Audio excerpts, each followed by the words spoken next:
Estamos al aire aquí en Sin Vueltas. Hoy jueves es el día habitual de las columnas del profe Oscar Ventura. Grado 5 de Química. ¿Hay más grados? ¿Hay Sí. 6, 7? No, claro, grado 5. No, porque usted ya pasó el 5, está por encima del 5. Primer Dan de Química. ¿Qué me vas a pedir? No. Cuando hay mucho elogio, ¿no? Hasta el santo desconfía, dice. Y cuando hay tasas de interés altas también. Pero hay una También. cantidad de santos que no desconfiaron. Bueno, no sé si son santos. Eso. Bueno, y lo invitamos más temprano hoy para que participe, porque está Arturo Castagnino, gerente general de OCE. Una historia en OCE, ¿no? Con un impas de 15 años. Yo lo contaba hace un ratito. Lo desplazaron cuando asumió el gobierno del Frente Amplio y lo retomaron cuando ganó 15 años después el doctor Lacalle.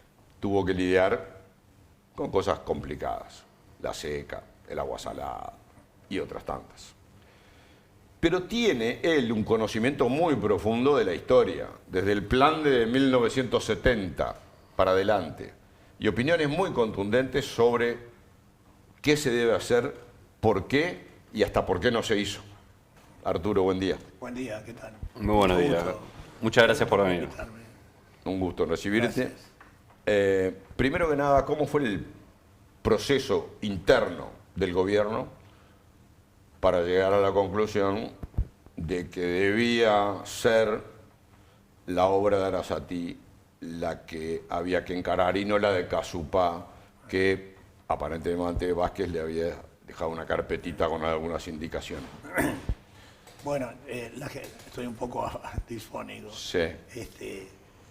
La gerencia general de OCE, desde siempre, bueno, yo ingresé a la gerencia general, soy gerente general del año 93, 1993. Y ahora voy a cumplir 17 años. Yo no sé si es un mérito o una enfermedad ser gerente general de OCE, pero bueno, estoy.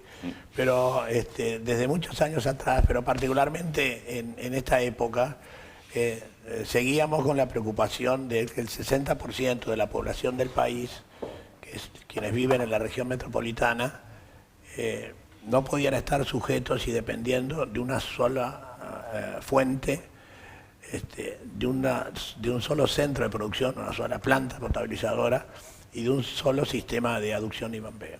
Cuenca Santa Lucía. La cuenca de Santa Lucía, la usina de Aguas Corrientes, bueno, y las líneas de bombeo que van desde la usina hasta el corazón, digamos, del sistema Montevideo. Más de la mitad de la población. Sí, claro, 60% de la población del 60%. país. Y son más de 500.000 de viviendas, ¿no? Bueno, esa era la preocupación. Por eso que el objetivo principal de este proyecto, que ahora en su fase ya definitiva comenzó en febrero del 2021, quiere decir que hace 4 años que estamos no solamente en estudios, sino también en el debate que se ha prolongado ya demasiado. Y el objetivo era justamente dotar a esa unicidad actual de todas las partes que comprenden el sistema Montevideo de un centro de producción de respaldo. Ese es el objetivo fundamental. Esa planta nueva de Arasati va a producir 200.000 metros cúbicos por día, ¿no? Y el objetivo principal, como digo, es que en una situación de real emergencia, es decir, haya un colapso parcial importante o un colapso total de la usina por días, o ojalá nunca, o semanas, pueda esa planta cubrir las necesidades básicas en un periodo de emergencia. Si nosotros vemos que la población de toda la región metropolitana es 1.750.000 habitantes, si uno la relaciona con los 200.000 metros cúbicos por día, va a poder, digamos, producir durante esa emergencia con una dotación de no menos de 75-80 litros por habitante y por día, que naturalmente en una situación de emergencia, es decir, va a haber que hacer maniobras en la red, sectorizarla, bueno, tanto la reserva como la línea principal. La idea es que realmente, porque Yo voy a hacer un poquito de abogado del sí, diablo claro, no, para, por supuesto. Perfecto, porque perfecto. son las cosas que se van planteando y En que forma yo creo de, que son de las que la pregunta, audiencia ¿no? tiene. Porque Hace de periodista. una Claro. de las, no, el periodista no, acá enfrente de ustedes, Pregunta, eximios pregunta. periodistas. Pregunta, Sí. pregunta. No, pero una de las objeciones que Sí. surgen por ahí, sobre todo en las redes, Sí. eso es, pero Arasatí va a contribuir únicamente un 30% Claro. del consumo. Claro. Pero bueno, en esa relación de los 200.000 metros cúbicos, a 1.750.000 habitantes da esa dotación en una situación de emergencia. Es decir, frente a cero voy a tener 200.000 metros cúbicos, es decir, Claro. frente a cero voy a tener un tercio. Pero ese criterio parece un poco extraño, porque, por ejemplo, cuando se construyó la sexta línea de bombeo, que fue en el primer gobierno del 2005 al 2010, que hicieron muy bien en construirla, la sexta línea solo transporta el 20%. Con ese criterio hubiera dicho, ¿para qué hacen una línea que solo va a aportar el 20%? Bueno, porque las cosas se hacen por etapas y se hacen con determinados objetivos. Pero que además dependen también de la misma fuente, o sea, no soluciona. No, claro, ni hablar. No, pero ese es el pero digo, otro la problema. comparación en el porcentaje que Sí, siempre causaba. Entonces, hay otra cosa que se olvida, bueno, que se ha soslayado, quizás nosotros no lo hemos explicado bien, pero Arasatí no solamente va a actuar en una situación de extrema emergencia, sino que va a funcionar todo el tiempo. Y eso significa que con esa caudal de 200.000 metros cúbicos por día, vamos a incorporar al sistema por año 73 millones de metros cúbicos de agua potable adicionales a las actuales. Si uno lo compara con las reservas de Paso Severino, que son 65 millones, es como si tuviéramos un Paso Severino Está por encima. lleno El doble. adicional. Esa es la otra digamos, valoración que hay que hacer. Y finalmente, hay algo que también no se dice, porque bueno, uno no quiere entrar en polémica y estar mirando para atrás y demás. Pero toda esa zona, de la zona de Arasatí y toda la zona sur del departamento de San José, se abastece hoy desde agua subterránea. Esa es el agua del acuífero Raigón, que tiene ya de hace muchísimas décadas conflictos de uso, porque la gente la usa para riego y hace muy bien, pero también para agua potable. Esa agua, esa fuente hoy tiene problemas de arsénico. Es decir, en el año 2011 se cambió la norma para ajustarla a las guías de la Organización Mundial de la Salud, a las guías de calidad de agua. Como siempre, está muy bien adelantarse y cambiar las normas porque las tecnologías cambian, la ciencia médica también avanza, pero también hay que tener los recursos para respetarla. Entonces, desde el 2011 tenemos ese problema de cambio de norma, que la norma se mantuvo, la anterior, pero nos dieron plazo al Ministerio de Salud Pública, lo estamos ahora cumpliendo, desde el 2011. Esa situación de ciudades como Ciudad Rodríguez, Libertad, Rafael Peraza, también toda la zona, esa zona y otras ciudades más tienen problemas de arsénico. Lo que pasa es que nadie lo dice. Y es O sea que ahora con Arasatí podríamos seguir usando eso para riego, pero la parte de agua potable saldría realmente de otra fuente. Y ese es un buen fuente. punto. Queda liberado el agua para usos de agricultura y directamente vamos a usar el agua de Arasatí. También la zona urbana muy cercana, Ciudad del Plata, y las zonas alrededores que están cercanas a Montevideo, siempre han tenido problemas de déficit de abastecimiento. Arasatí también va a poder, son servicios de ruta que llamamos nosotros, va a poder abastecer a esa zona que ha sufrido toda la vida. Eso fue porque hubo un crecimiento poblacional Claro, en esa enorme, zona. enorme. Pero también tengo entendido, Arturo, que se fue concentrando más. Había opciones Sí, sí. también y se fueron eliminando para Claro. concentrar todo en Paso Severino. O sea, Exacto, en claro. vez de diversificarse, Claro. ampliar, Ya en el se 2000, fue concentrando. O sea, claro. se agravó el problema. En el 2003 ya habíamos pensado abastecer toda la zona de Ciudad del Plata actualmente a través de Montevideo, no prosperó. Pero la idea, siempre, la idea del déficit es una idea que se ha prolongado en el tiempo y tienen realmente problemas. Pero lo más grave de todo es la concentración de arsénico, ¿no? Claro. Entonces, Arasatí va a poder también resolver ese problema de una vez. Además hay otro asunto. La tubería que sale de la planta de Arasatí conecta al sistema Montevideo en la zona de Melilla y en la zona de Cuchilla Pereira, donde ahí pasan las principales líneas nuestras, la más grande, que es la 4ª línea y la 5ª línea. Entonces ahí se va a conectar con el sistema. Y lo bueno es que si algún problema pudiera haber, porque dice, bueno, pero si no, antes tenía perforaciones, pero me pasa algo ahora, bueno, si le pasa algo a Arasatí, que no le va a pasar porque va a ser una planta nueva y moderna, podemos abastecer toda esa zona siempre desde Montevideo, es decir, desde Aguas Corrientes. Esa es otra propiedad interesante que tiene. Pero yo ayer escuchaba a un colega que mucho respeto y además le tengo afecto, en un programa que decía, bueno, pero yo voy a poner una analogía, decía él, dice, si yo tengo un auto y lo que me falta es nafta por el agua, le echo el combustible y termino el problema, haciendo referencia a Casupá. Y el problema que no se termina de entender es que el problema es el auto. Si se me rompe el auto, por más que tenga nafta, estaciones de servicio en cada esquina. El auto se llama la planta. El auto la planta, claro. Es decir, si tengo un auto, pero si se y me quedo la sin nafta, sin nafta. Y si al revés, si escasea la nafta, tampoco el auto. Bueno, por eso digo. Entonces, por eso que la Gerencia General, desde siempre, en esta última etapa del 2020 al 2025, hemos respaldado la construcción de las dos obras, es decir, Casupá y Arasatí, porque tienen, digamos, objetivos diferentes. Complementario. Casupá, complementario. Va a resolver Casupá la parte que decía la analogía, mi estimado amigo, del agua bruta, de aguas corrientes, mientras que Arasatí va a respaldar a todo el sistema. O sea que la discusión Casupá o Arasatí es estéril. Son las dos. Ese era un dilema de falsa oposición que yo desde el principio del 2020 estoy diciendo, hay que hacer las dos obras, no tenemos nada que elegir. Además, hay que hacer prioritariamente Arasatí.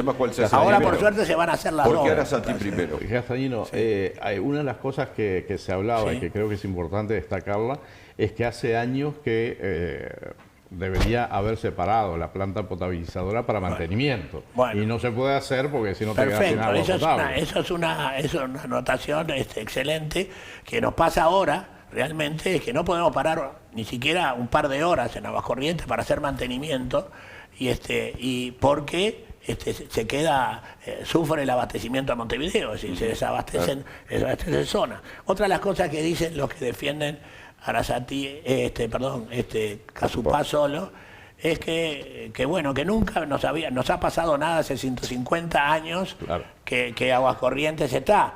Y bueno, yo con todo respeto digo, bueno, el hecho de que, eso como decir, no me voy a morir nunca porque siempre estuve vivo, ¿no? Entonces no podemos... Es una analogía, la analogía del pavo matemático, yo te la he contado varias veces. Sí. El pavo matemático de Bertrand Russell, que era un pavo que lo que hacía era graficaba todos los días la comida que le daban. Y como cada día le daban más comida, el pavo estaba contentísimo porque hasta que un día no le dieron nada de comer y le cortaron la cabeza. Claro, nunca pasa hasta que pasa. Hasta que pasa. Yo te preguntaba, perdón Arturo, porque las dos son importantes. ¿Por qué primero Arasatí que Casupá? ¿Es aleatorio? ¿Es porque sí o tienen una explicación? Porque Arasatí va a ayudar en los dos frentes. Primero va a asegurar un abastecimiento en una situación de emergencia enorme y por otro lado va a aportar 200.000 metros cúbicos por día, ¿Y que hoy no Casupá tenemos. cuánto aportaría? No, Casupá es una reserva de agua, nada más, que es para apoyar Aguas Corrientes. El Casupá, que hablan de Casupá, en realidad eso surge de un estudio del 2013, que ustedes recordarán, hubo un episodio que fue en marzo y en abril del 2013 con sabor y olor en el agua. Por suerte no eran toxinas que provocaran problemas a la salud, pero bueno, se afectó la calidad del agua de toda la región metropolitana. Como consecuencia de eso, y yo siempre lo digo, a nadie se le ocurrió, era por el tema de las cianobacterias, que habían aparecido en el río Santa Lucía, ¿no? Ni siquiera en Paso Severino. Entonces yo siempre les digo, bueno, pero a nadie se le ocurrió mudar de lugar la planta de Aguas Corrientes. tampoco se le ocurrió dejar de tomar agua a nadie del río Santa Lucía. ¿Qué fue lo que hizo OCE? OCE lo que hizo fue lo que tenía que hacer, hizo un estudio. Ese es el estudio que fue contratado a través de la sociedad anónima creada por OCE, Aguasur. Y ese estudio estuvo bien hecho, es donde surge Casupá. Pero el error que estuvo fue de enfoque, porque la hipótesis que se tomaron fue que Aguas Corrientes jamás le iba a pasar nada, ni parcialmente ni totalmente. Ese fue el enfoque. Ahí donde se equivocaron. Ahora, no quieren aceptarlo, se enojan, bueno, pero ¿y qué ocurrió? Entonces uno va y se mete, se introduce en el estudio para mirarlo, lo analiza. Ahí se presentaron varias alternativas. La solución, bueno, estaba la solución Casupá, que es la equivalente o Casupá con el mismo nombre que ahora, la represa. Estaba el equivalente a Arasatí con una planta más grande que la actual. Había otra que tomaba agua directamente de Montevideo y había una planta desalinizadora. Ahí va, esa es una pregunta que yo tenía para hacer. Claro. ¿Por qué se optó por una planta potabilizadora y toma del río en lugar de poner una desalinizadora en cualquier lugar de la costa, digamos? Primero porque, bueno, fundamentalmente por una cuestión de costos, ¿no? Las desalinizadoras son muy buenas y creo que el país, ya hacia la zona del este, que yo lo he propuesto también, debe ir a tomar agua del océano, ¿no? Que es donde hay más agua. Pero hay un problema de un costo energético bastante importante. Hoy está más o menos en 3 kWh por metro cúbico. Entonces, y si uno compara, si tuviera agua potable para transportarla, bueno, uno se da cuenta que 0,5 kWh por 100 kilómetros para, digamos, hacer llegar un metro cúbico potabilizado al lugar donde falta. 100 kilómetros mínimo, en realidad más, porque si lo vas a poner en el océano... No, ya sé, pero 0,5 cuesta transportarla, 100 kilómetros, cada 100 kilómetros. Y potabilizar ese mismo metro cúbico sale 3. Entonces, si usted tiene agua potable, es mejor transportarla, mucho más barato que desalinizarla. Claro. Eso es la es una cuestión de si hubiéramos puesto una desalinizadora, hubiéramos terminado pagando mucho más. Mucho más. Y sobre todo el tema del futuro, que es el tema energético, ¿no? Pero lo curioso es que la solución Casupá de ese estudio, que es lo que los opositores sacan a luz siempre, en realidad no era solo la presa de Casupá, porque había otra construcción de una presa en el Arroyo Soldado, como de 27, 30 millones de metros cúbicos. El Arroyo Soldado es un afluente de Santa Lucía, en el departamento de La Valleja. También había algunas obras en el Canelón Grande, que es la otra reserva que tiene OCE, de 20 millones de metros cúbicos. Y había obras que llamaron de base en Aguas Corrientes. Había que poner dinero para aumentar la capacidad de bombeo, una nueva aductora, bueno, había todo eso. Todo eso no salía 100 millones, como se hablaba. Salía 260 millones del 2013, que ahora son 350, 360. Es decir, todavía más alto que el proyecto Arasatí. Esa es la solución Casupá. Por eso, ahora, ¿por qué tomaron siempre 100? Bueno, 100 fue funcional a grupo que nosotros no teníamos nada que ver, que uno le convenía 100 porque lo comparaba con el Ante la Arena, ¿no? O lo comparaba 100 con Arasatí, otro grupo, ¿no? 300 contra 100 y 100 contra 110, 120.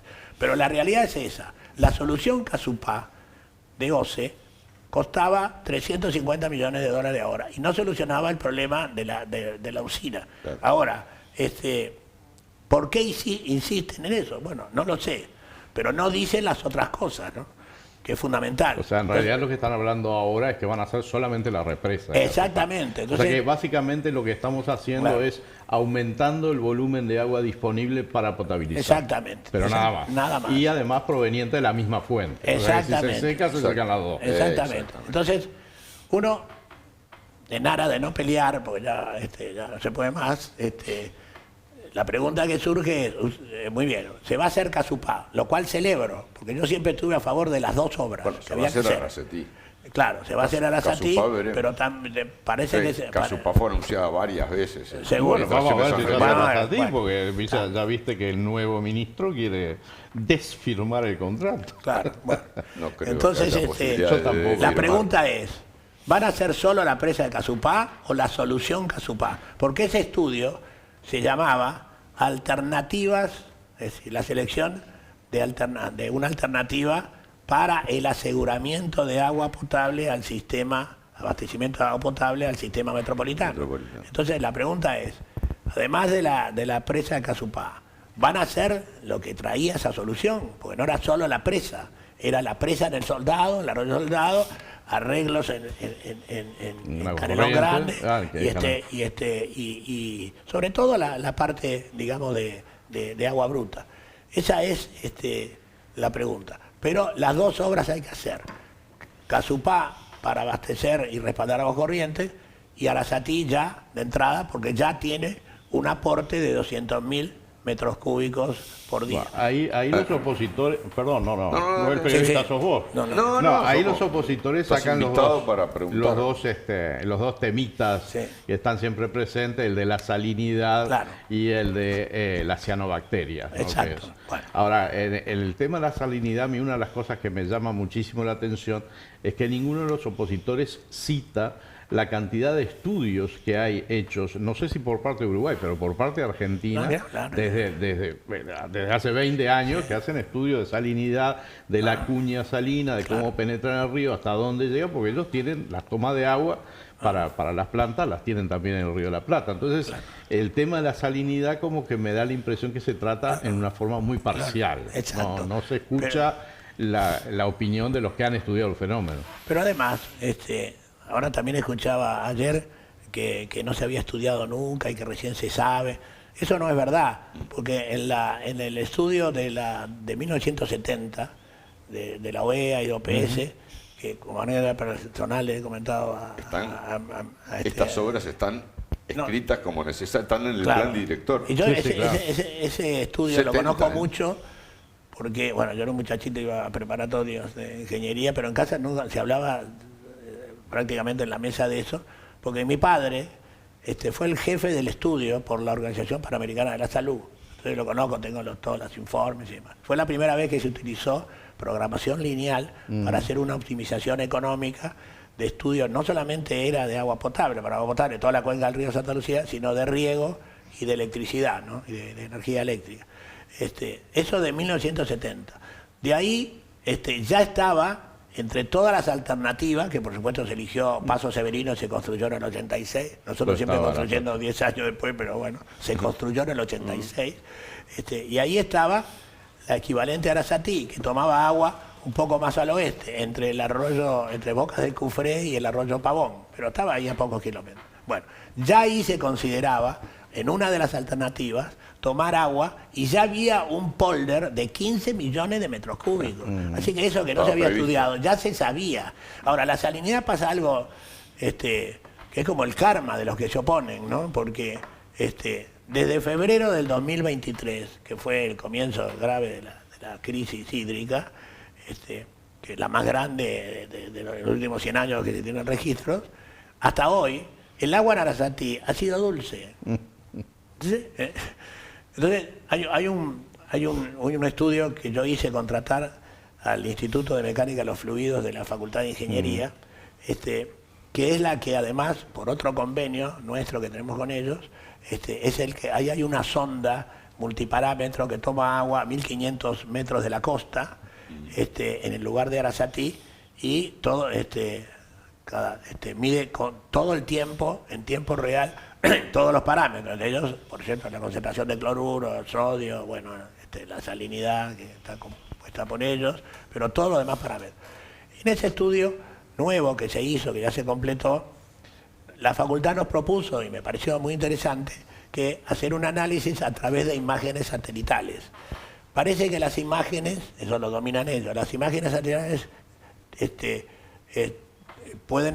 tienen, digamos, una correlación con la turbiedad del agua en esa zona del Río de la Plata. Bueno, bueno, en la zona Sí, que uno quiera. uno si ve las imágenes satelitales, el Río de la Plata es notable, porque lo ves el Claro. arrastre de los lodos, por Exactamente. ejemplo, ¿no? Entonces, y esa correlación también se puede hacer desde la turbiedad a la salinidad, o a la concentración de esos iones, ¿no?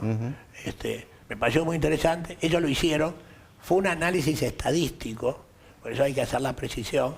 En el informe final, y eso fue lo que la prensa legítimamente lo tomó, y bueno, los opositores estaban también de alguna manera contentos, dice que la mayor probabilidad de que en la zona de Arasatí haya salinidad, o al revés, cuando existe déficit hídrico en Paso Severino, es decir, en esa zona de ahí, la salinidad es alta, lo más probable es que la En el Río de la salinidad Plata. es alta en el Río de la Plata. Es una especie de teorema, pero pasa que la gente no tiene por qué comprender, es un análisis estadístico. Vamos a suponer que es un teorema. El teorema es, hipótesis, crisis hídrica en Paso Severino, tesis, que fue lo que ellos a través de la correlación de estadística hicieron, salinidad alta en Arasatí. Pero resulta que ese teorema no se cumple en el periodo de la mayor crisis de toda la historia, desde febrero del 23 hasta hoy, y sigue. Entonces, yo lo que le decía, entonces agarraban los opositores y decían, la facultad dijo eso. No, la facultad hizo ese estudio estadístico. Entonces, y le dije, bueno, si uno toma ese teorema, por decirlo de alguna manera que no lo es, y uno se retrotrae años atrás y mira el horizonte, uno está en el 2022, 2021, y mira en el horizonte y toma ese teorema para hacer predicciones que iba a pasar en el 2023 en la zona de Arasatí, nos hubiéramos equivocado. No funciona ahí. No funciona, pero además no funciona en la peor crisis, porque si me dicen no funciona hace 50 años, no funcionó, no, es lo reciente y en la peor crisis. Entonces, yo siempre aclaro, la gente de la Facultad de Ingeniería, del Instituto de Mecánica, son de gran nivel científico, por favor, eso, y lo seguimos contratando y tenemos el apoyo, y no hay duda en eso y no está de discusión.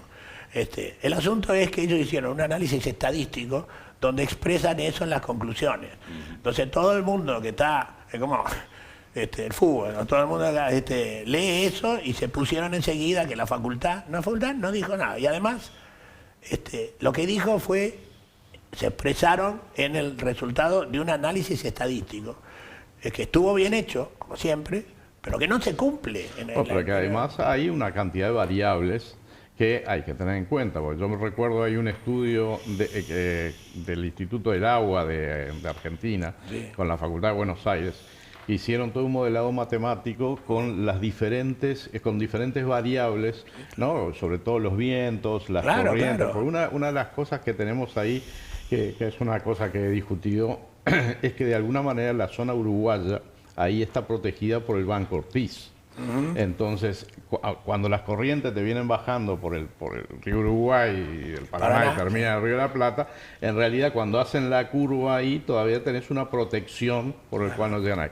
Pero ellos hicieron todo un estudio del frente salino, de lo que les llama la cuña salina, viniendo del océano para distintos regímenes de vientos y de concentración salina de entrada.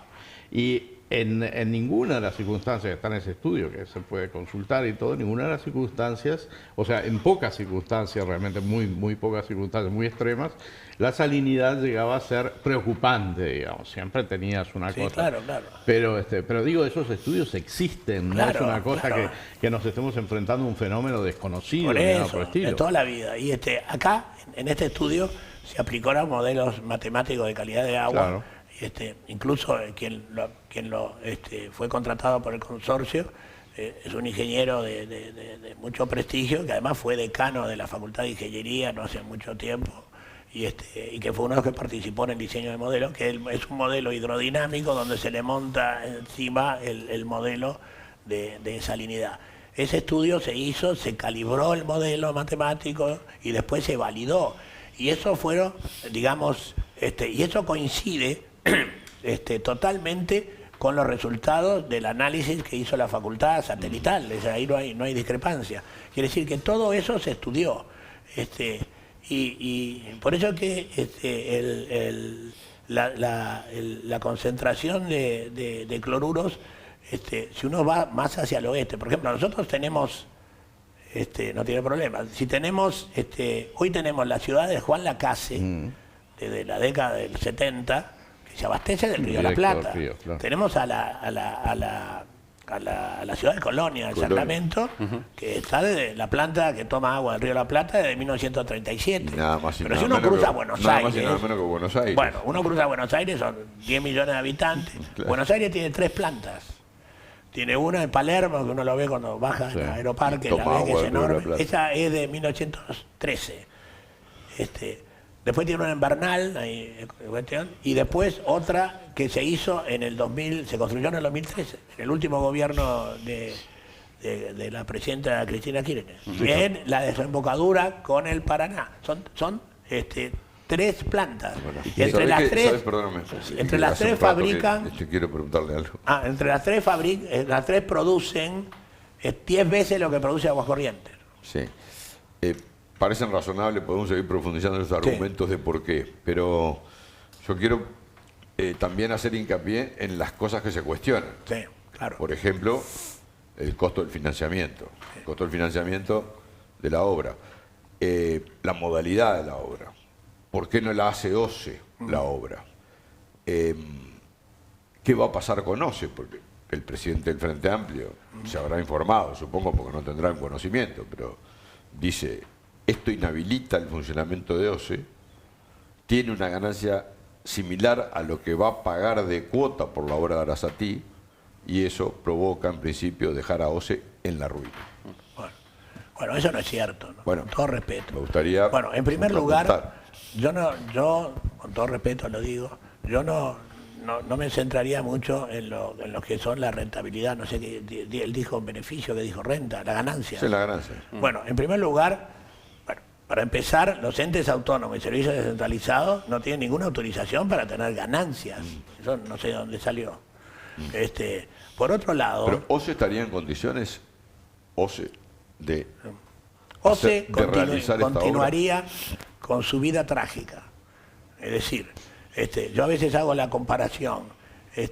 ¿Cuánto le cuesta al país sostener los servicios de agua potable y saneamiento de OCE? ¿Cuánto? Bueno, si uno mira la recaudación, son $150 por habitante y por año. ¿Cuánto le cuesta sostener Antel? Es decir, los servicios de Antel, además tiene su parte de competencia importante. Con todos los servicios de internet, telefonía, etcétera, de móvil. ¿Cuánto le cuesta? $350 por habitante y por año. ¿Y cuánto le cuesta sostener los sistemas de energía tan necesarios? Bueno, claro que UTE y Antel son empresas de clase mundial, no estoy criticando, ¿no? Esos $580 por habitante y por año le cuesta al país, a la población, sostener los servicios eléctricos. No preguntes de ANCAP porque nos morimos. Bueno, ya, imagínense que UTE está en unos $2.000 millones de recaudación anual, ANCAP que está llegando a los 4.000, algo así. Bueno, por eso se entiende, además, en un paréntesis, la preocupación siempre de OPP, porque las 4 empresas, UTE, ANCAP, Antel y OCE, representan casi el 10-12% del Producto Bruto Interno. Bueno, ¿cuánto invierte UTE por año? $300 millones. Es decir, un Arasatí por año. Bien. ¿Cuánto invierte Antel? 160 millones por año. ¿Cuánto invierte OCE? 80. Claro. Entonces, en esa ecuación está la respuesta de por qué la mitad del interior no tiene saneamiento. Bien, esa pero es una. yo te preguntaba, ¿OCE estaría en condiciones Sí. de encarar una obra por su cuenta? No, me parece que la pregunta que estás diciendo vos es si en lugar de haberlo hecho de esta manera, lo hubiera podido hacer porque esto otra es por sí una misma. PPP o algo parecido, ¿no? Sí, claro. Bueno, ahí la respuesta es esta. Primero, ¿cuándo va a hacer el primer desembolso OCE de Arasatí? Recién lo va a hacer en el último semestre del tercer año de gobierno que entra. Es decir, no va a desembolsar nada en el 25 y en el 26 y recién en el 27, en los últimos meses, y ahí desembolsará 20-25 millones de dólares. Y después, bueno, tiene que seguir con los desembolsos que son 45 millones de dólares por año. Entonces, si uno hace la multiplicación por 17 años y medio, no da ni 1.000 millones ni 900 millones, da 700 y algo. Ahora, ¿qué ocurre? ¿Por qué se fue por ese camino? Bueno, aquí hay un problema macroeconómico que nadie lo explica, pero hay que explicarlo. ¿Saben quién lo explicaron bien? El gobierno, los gobiernos anteriores con el presidente, con los ministros Lorenzo y Álvaro García de OPP, lo explicaron que tenían ese problema. Ahí ¿Con el está. tren? No, con todo. Ah, con todo. Entonces, ¿qué ocurre? Bueno, primero está el tema, además de la deuda, ¿no? La relación de la deuda, del PBI con la deuda, bien. Pero lo fundamental es que en la contabilidad pública, y eso es algo que el país y otros países tienen convenios con organismos internacionales que son los que nos auditan, más allá de las agencias estas calificadoras de riesgo. La inversión pública en la contabilidad nacional es un asiento de gasto, va al gasto, es un asiento de gasto y por lo tanto va directamente al déficit. Por más que sean activos, por más que haya una contabilidad patrimonial, va al gasto y después al déficit. Ese es uno de los problemas que tuvo siempre el país. Entonces, ese problema, ¿cómo se resuelve? Por varios caminos, porque han hecho, digamos, el camino posible para que las obras se construyan. Y eso, uno de los ejemplos son las PPP, participación público-privada.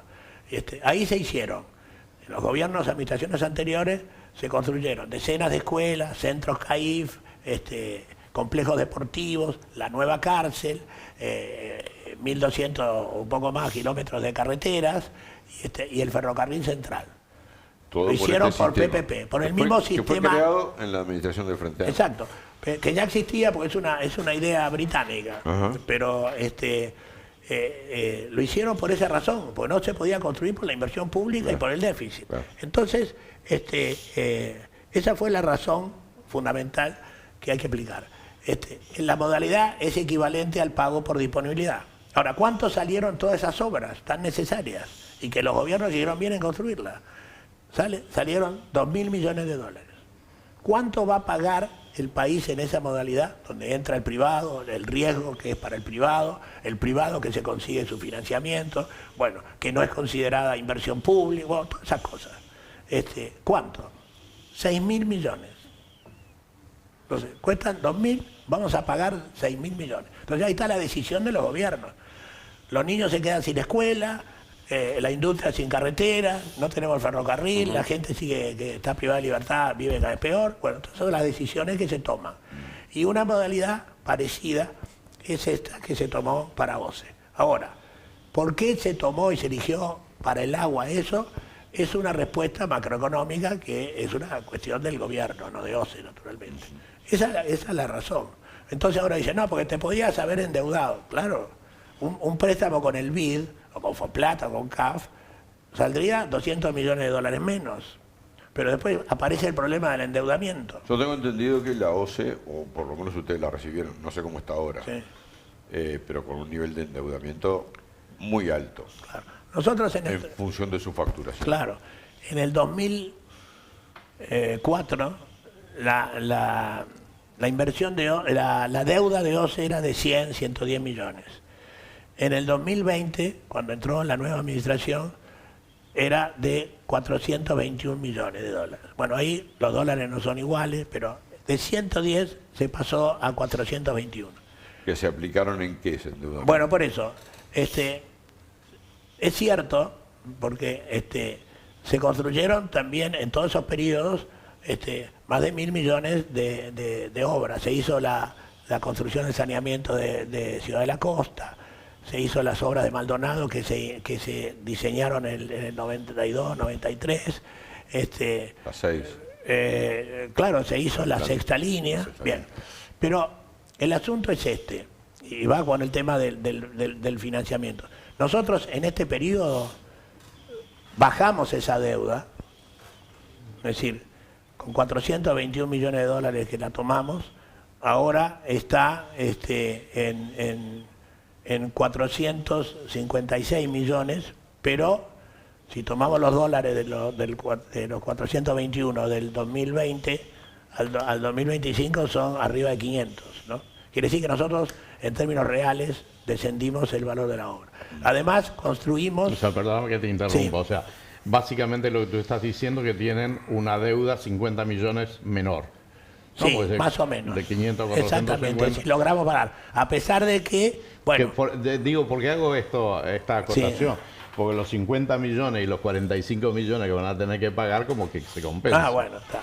Pero lo cierto, claro, lo cierto es que nosotros se construyó en este periodo prácticamente se aumentó prácticamente un 10% la infraestructura, tanto de agua potable y saneamiento. Se construyeron casi 500 kilómetros de tubería de saneamiento, casi 50.000 conexiones. En agua potable se construyeron más de 100.000 conexiones y se construyeron 1.600 kilómetros de tubería de agua. Además, atravesamos el COVID, bueno, y la crisis hídrica. Entre todo, en estos 5 años, el organismo ejecutó inversiones por 440 millones de dólares. Propias. Exacto, y ahí es buena anotación del ingeniero, porque a nosotros se nos cambió los porcentajes de financiamiento. Antes la OCE se financiaba mucho en las inversiones con recursos externos. Ahora prácticamente el 90% lo tenemos que financiar con recursos propios. Pero dicen de la parte financiera. En el 2017, OCE, si bien hizo algunas obras, pero fue para cubrir problemas Ahora, se dice que el costo financiero es muy alto respecto a lo que... No, bueno, pero por eso digo, ¿qué pasa con el financiamiento de OCE? Y pongo un ejemplo. En el 2017, OCE pidió, y se lo concedieron, 200 millones de dólares de un fideicomiso para hacer inversiones, para cubrir gastos corrientes. Tenía un problema con los proveedores y un atraso de los proveedores, bueno, y arreglaron el asunto. 200 millones de dólares, que recién la última, que eran como 3.100 millones de unidades indexadas. Eso lo hizo OCE. Entonces, esa es la tragedia de OCE, que tenemos esos 80 millones de dólares por año de inversión nada más. Entonces dicen, bueno, pero ahora ¿cómo se van a fundir? Bueno, por favor, ¿no? ¿Cómo hacen los entes autónomos y los servicios descentralizados sus presupuestos? Y calculan el ajuste de tarifa. Bueno, dicen, le preguntan a OPP, oiga, ¿cuánto me permite de hacer inversiones?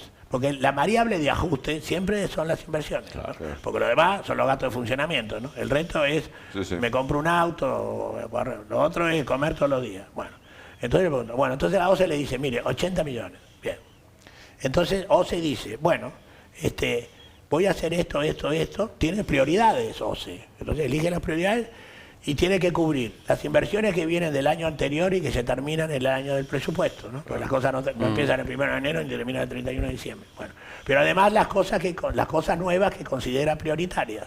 Y ahí lo que va a ocurrir es que, como tenemos Arasatí en lo que tiene que ver con financiamiento, porque Arasatí, si bien la infraestructura se va a construir, que otra cosa es una cosa que nadie dice, se va a construir en predios de OCE, va a ser una infraestructura de OCE. Es como cualquiera le permite construir a alguien en el terreno de uno, eso que construye es del dueño del terreno. Ahora, si le permitió y después hay que pagarle porque lo construyó, es otra cosa. O sea, es un poco como el Antel Arena, ¿no? Que lo construyó Antel, pero cuando termine la concesión queda para la intendencia. Exacto. Supongo que esto también, cuando se le termina de pagar al privado, eso queda de OCE. Claro. Arasatí, por ejemplo, ¿Cuál es el periodo que tiene la empresa privada para gestionar esa planta?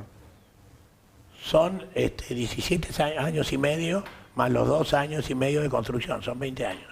O sea que en 20 años, claro, pero eso es propiedad de OCE. Es propiedad de OCE. Siempre. Lo que ocurre es que esos activos, por la modalidad, primero, no es una deuda, y segundo, no son activos de OCE, sino que lo van a hacer recién cuando se termine el contrato. Pero necesito dinero para financiar OCE. Entonces lo que ocurre es, voy a hacer 80 millones, porque OPP me dijo eso, y entonces yo digo, pero necesito dinero para hacer estas cosas que son prioritarias, entre las cuales pagar Arasatí. ¿Y cómo lo hago? Bueno, en vez de 80 millones de inversiones, si todo el mundo quiere seguir como estamos y con la vida trágica de OCE, ¿no? Y que no haga más que lo que hace todo el tiempo, y entonces la gente tarda 50 años en tener saneamiento, las tuberías no se sustituyen. Bueno, entonces, si queremos seguir así, que es con lo que se ha entretenido todo el mundo desde que la OCE nació. Ahora, ese sueño es imposible. ¿Por qué se dice que esto deja a la OCE en la ruina? Pero está mal, no sé con qué no hay fundamento. Nosotros ya hemos hecho, por supuesto que hemos hecho proyecciones con todo lo que hemos resuelto. Y nos ha ayudado en eso, que tenemos un convenio de la Corporación Nacional para el Desarrollo. Lo que va a ocurrir, si OCE hace Arasatí, hace las obras de saneamiento, que ahora voy a hacer hincapié en eso, de la universalización del saneamiento, y hace otras cosas que considera prioritarias, pero tiene que hacer frente a todo eso, naturalmente, una de las variables de ajuste, si todo va a continuar como está, es decir, no se va a seguir haciendo las cosas que hace, no va a hacer más obras. Ahora, terminando la obra esta de saneamiento, por un ejemplo, que son 400 y pico millones de dólares, hay que hacer la segunda etapa, que son 1.500 millones. Entonces, yo al principio del 2020 le decía al directorio en las reuniones coloquiales antes de la sesión, oiga, no podemos hacer el saneamiento. ¿Qué pasa? Entonces, ¿cómo se resolvió? El presidente de la calle, Pou, llamó a la ministra, llamó de Economía, llamó a PP y le dijo, vamos a apoyar a OCE para hacer el saneamiento. Y ahí surgió la ley, que fue votada por unanimidad, donde nos dan hasta 30 millones de dólares por año, por 16 años, 480 millones de dólares. Así podemos hacer el saneamiento. Entonces, la OCE de ninguna manera se va a fundir, va a seguir cumpliendo con sus cometidos esenciales, no va a ser más. Es decir, sus esenciales como hasta ahora. Sí. No va a poder hacer más cosas. Si se quieren hacer más cosas, que eso lo decidirá el gobierno. Oiga, mire, además de hacer esto del saneamiento, y Arasatí, quiero hacer la segunda parte del saneamiento del interior. Bueno, ahí habrá que apoyar a OCE a través del Estado o como el gobierno lo establezca. En todas partes del mundo, seria. Estas obras inmensas de agua potable y saneamiento no se financian por la tarifa, por favor. Es lo que iba a decir. Exacto. Exactamente. Y además la empresa privada pone el agua en la boca de salida. El resto... No, va lo por opera, cuenta de OCE opera la planta y el sistema de bombeo de la planta, eso lo opera OCE. Lo opera OCE. Lo que la disponibilidad de agua es la que nos da la empresa. Si la empresa no nos da la disponibilidad de agua en la forma en que se debe, no cobra. Claro. Y si se equivoca en el proyecto, estos 2 años y medio, que nosotros no podemos nada, el O sea, riesgo la es distribución absolutamente... de agua sigue siendo de OCE. Claro, Distribución. obvio. Lo que no tiene es Sí, la porque esa es responsabilidad sobre el funcionamiento Pero de la además- planta. Ahí Además- era una de las cosas que objetaban, ¿no? Que es inconstitucional porque solamente... Digo, Yo una a eso le tontería. contesto, para no entrar en cosas que uno no domina.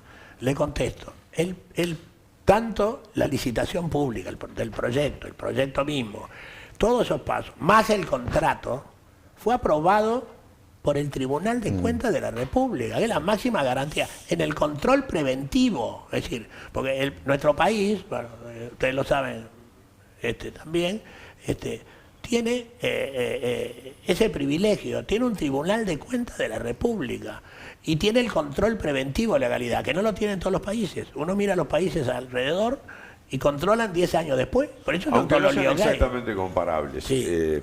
El tren se utilizó una modalidad similar, no sé cuál es la concesión del tren, y tuvo un costo de financiamiento. Valía tanto, termina valiendo tanto. Exacto.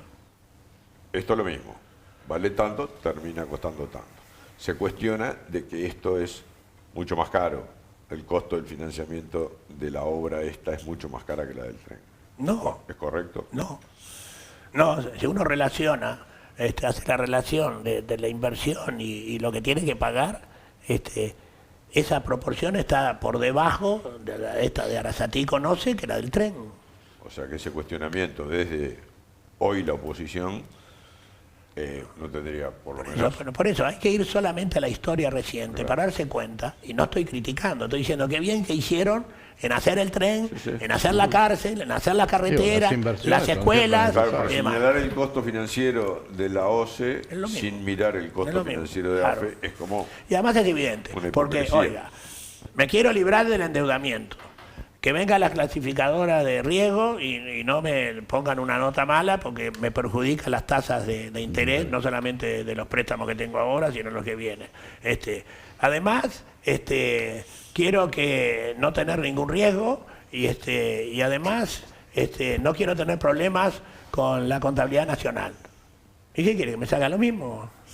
Castañón, una pregunta. Lo que se firmó específicamente, se firmó por una parte el contrato y por otra parte se firmó un MOU, ¿no? Exacto. O sea, son dos cosas distintas. El contrato se firmó. El contrato se firmó.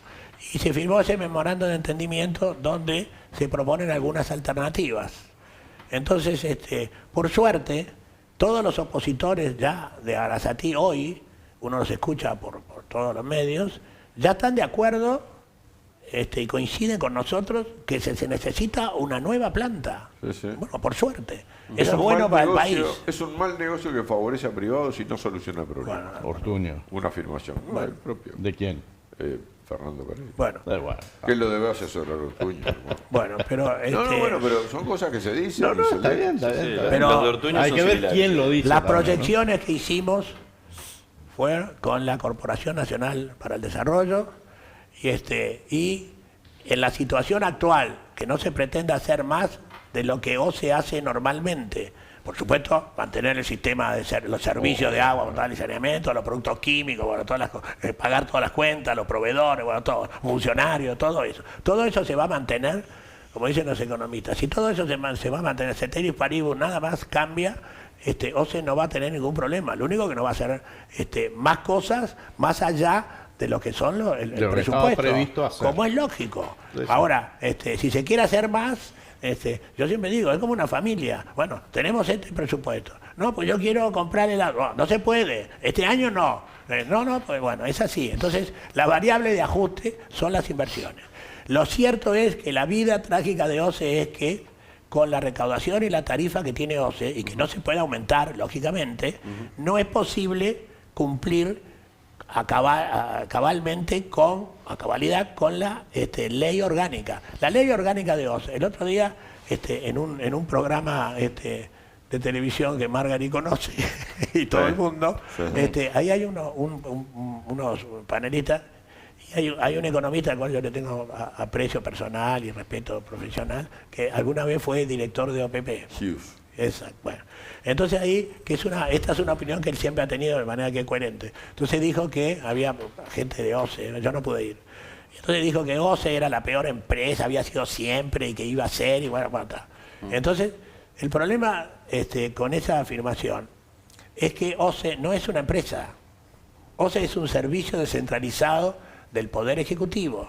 La ley orgánica dice que la prestación del servicio debe hacerse con una orientación fundamentalmente higiénica, anteponiendo las razones de orden social a las de orden económico.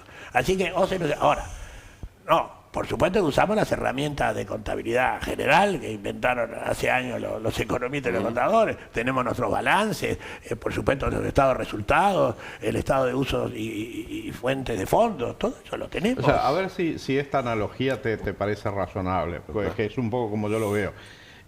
OCE en realidad funciona un poco de la misma manera que funciona el sistema de salud, donde vos tenés un costo y además tenés unas tasas compensatorias, que es lo que pagás por los medicamentos, pero que nunca cubren en realidad el costo del servicio.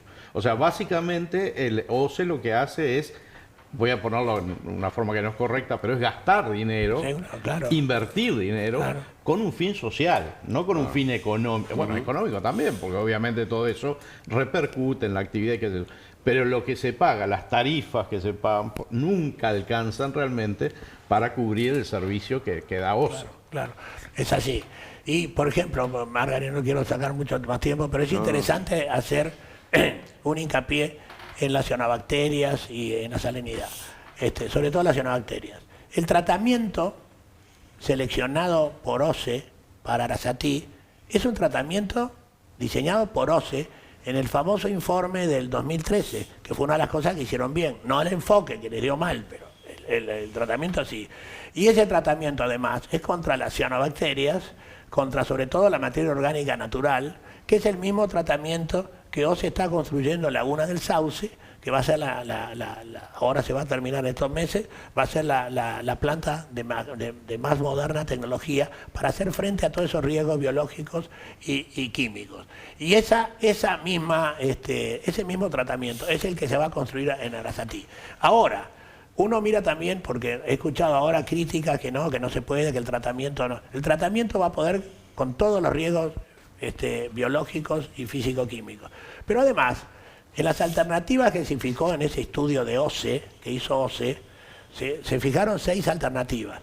Todas cumplían, porque sobre ellas se hizo la evaluación económica, todas cumplían el objetivo de asegurar el abastecimiento de agua potable a la región metropolitana. Todas. Una de ellas era, tomaba agua del Río de la Plata y la enviaba directamente a Aguascorrientes, y algunas de las alternativas. Nunca nadie dijo que el agua del Río de la Plata no se podía tratar en Aguascorrientes. Eso mismo lo estudió OCE, y los mismos que dicen que hoy no se puede son los que avalaron esa alternativa, y que además en ese 2013 tuvieron razón. Así que el tratamiento no tiene ningún inconveniente.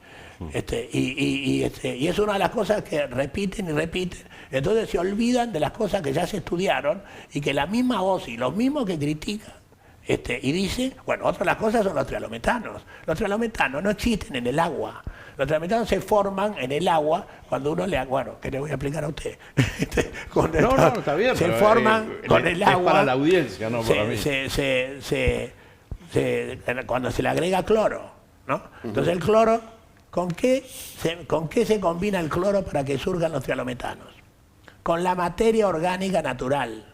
Ese es el precursor fundamental.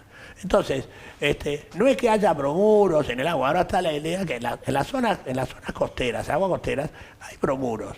Es cierto. Pero ¿qué ocurre? Los bromuros en la zona de Arasatí nunca van a ser un problema. ¿Por qué? Primero porque se va a eliminar la materia orgánica natural, porque si los bromuros no tienen materia orgánica natural, no hay trialometanos. Y en segundo lugar, cuando el agua tiene baja salinidad, bajos cloruros, la relación entre cloruros y bromo es de 300:1. Cuando cumple el agua, que es que sea agua dulce, que es la que se va a potabilizar, jamás puede existir concentración de bromuro. Así que eso de los trialometanos es otra afirmación equivocada, ¿no? Me preguntan tu opinión. Perdón, los trialometanos que recordamos todos, que aprendimos todo lo que eran, creo que fue el año pasado, ¿no? Con las declaraciones me habré cansado de explicar el tema de Carolina Cose. Otra cosa que también hablamos mucho el año pasado y que en realidad se aparte un poquito del foco de esto de la planta de Arasatí, pero no tanto, pero hemos escuchado un montón de veces que la mitad o casi la mitad del agua potable se pierde por causa de cañerías rotas, en mal estado, etcétera. Obviamente... O errores de facturación. Claro, por eso no son solo pérdidas físicas. Sí. Para empezar, porque la gente no tiene por qué conocer, de ese 100%, un 20% son, digamos, pérdidas estructurales o problemas estructurales, que cuesta mucho más, por lo general, arreglarlos que dejarlos como está y controlarlos. Así que le sacás vos 20, te queda 30. De ese 30%, no más de 10 son las fugas físicas, es decir, las pérdidas físicas. Así que también esa es otra exageración. ¿Pérdidas estructurales a qué se les Y bueno, llama? que usted no puede romper toda, por decir algo, la ciudad, la parte vieja de la ciudad, para cambiarlo, porque el daño que hace es peor que lo del beneficio. Ahora, es como decían los ingleses en la planta propia que me contaban los viejos capataces, cómo controlaban la cantidad enorme de herramientas que había. Bueno, podían faltar hasta determinada cantidad, después sí era un lío. Entonces, esto es igual acá, ¿no? Es más caro tratar de solucionar. Entonces, uno se pregunta, ¿pero cuánto? Nosotros hay una iniciativa que también se presentó y hay que realizarla por partes en este periodo. ¿Cuánto cuesta sustituir la tubería. La tubería, nosotros tenemos 18.000 kilómetros de tubería en todo el país, en todas las ciudades. Hay que cambiar por lo menos la mitad. Hay que cambiar medidores, colocar macromedidores. Hay que sustituir los micromedidores. Todo eso hay que hacerlo. Hay que sectorizar la red. ¿Cuánto sería una inversión de ese estilo? Bueno, son 400 millones de dólares. Ya la tenemos la propuesta. Por supuesto que es un proyecto que OCE lo tiene que encarar rápidamente y sin más delay, digamos, porque es un proyecto que es de los más rentables. Porque a los pocos años empieza a dar beneficios. Entonces, pero se necesita, el proyecto son 400 millones de dólares y se tiene que realizar en 10 años. Claro, necesita etapas, entonces, obviamente. todo eso, vamos de nuevo a los recursos que tiene OCE. Entonces, decir que OCE se va a fundir, eso de ninguna manera. Nosotros hicimos las proyecciones con la Corporación Nacional para el Desarrollo y hacemos como siempre hemos hecho. Y la variable de ajuste, si queremos seguir como está, son las inversiones. ¿Cuánto es en el mundo un comparativo la pérdida de agua? Porque normalmente es muy raro que llegue al 80%, 80 y poco, ¿no? Que más que nada se corrige mucho con la parte comercial, ¿no? Que es la que más duele, porque si uno se fija, que tiene que ver también con la calidad de agua que se va deteriorando, en el 2000, al principio de la década del 2000, el costo de producción de aguas corrientes, a valores de dólares actuales, costo real, eran 14 centavos de dólar por metro cúbico. Es decir, la energía, el personal, productos químicos, 14. Hoy estamos en 25 centavos de dólar, que es más o menos lo que cuesta ahora el costo de producción de la nueva planta. Quiere decir que se ha ido así. Que yo no sé qué quiere decir los eutróficos. Discúlpame. ¿Qué opinión tenés de seguir generando eutróficos? Déjame, porque no terminamos de redondear la pregunta, porque es una cosa que me interesa. En esas pérdidas, ¿se contabiliza también los servicios sociales que hace OCE cuando no cobra el total? ¿O esas pérdidas son solo físicas? Solo físicas. ¿Y el agua que se roba? También, está incluido en la roba, se pierde y se malfactura. Y se malfactura. Okay. Perdona, quería... No, está bien. Dale, entonces. ¿Qué son los ambientes eutróficos y qué opinión tenés de seguir generando, pregunta al oyente, ambientes eutróficos? Bueno, no sé si se referirá a las represas. No sé qué son los el agua embalsada tiene que ver con... Eutróficos, cuando es el tema que está relacionado con la cianobacteria. Claro. Es cuando... Con el fitoplancton. Pero no tiene nada que ver... Con esto se sigue generando... No, porque toma del Río de la Plata. Claro. Pero además...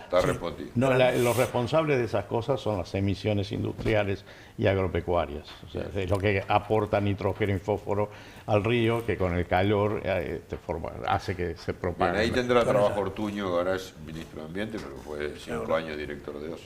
Sí, pero nosotros OCE ha empezado a combatir, porque también las cianobacterias no están solo en el Río de la Plata. Estuvieron en el río de Santa Lucía y en todos los embalses. En Paso Severino, el año pasado, en el verano, estuvimos a punto de tener un gravísimo problema en Paso Severino con las cianobacterias. En el 2015, el Laguna del Sauce tuvo un problema de cianobacterias enorme, que estuvo semanas enteras que el agua era de mala calidad. Nosotros hemos comenzado en este periodo a combatir, y hemos instalado ya, que ya lleva varios años, que nos dio muy buen resultado, ultrasonido. Nosotros estamos aplicando ultrasonido en Sausal de los Cerros, en el embalse que abastece de agua bruta a la ciudad de Florida. No ha habido más cianobacterias. El ultrasonido es muy interesante. Bueno, estamos hablando de ultrasonido de baja frecuencia, ¿no? Que está más o menos en unos 30.000 Hz, ¿no? Y de baja potencia. El ultrasonido es muy interesante porque el alga es como si fuera un submarino, tiene unas vacuolas que las llena y las vacía de agua para mantenerse a determinada distancia de la superficie, cerca de los nutrientes, el fósforo y el nitrógeno, pero también cerca de las rayos ultravioletas, porque la cianobacteria y todas esas fitoplancton son plantitas microscópicas que cumplen la función clorofiliana. Entonces lo que hace el ultrasonido le rompe las vacuolas como si fueran submarinos y las hunde. Y ahí se muere la función fotosintética y se acabó el problema. Eso fue un ¿Tengo asunto. tiempo para dos preguntitas, chicas? Sí, Dos cosas que la gente también está interesada.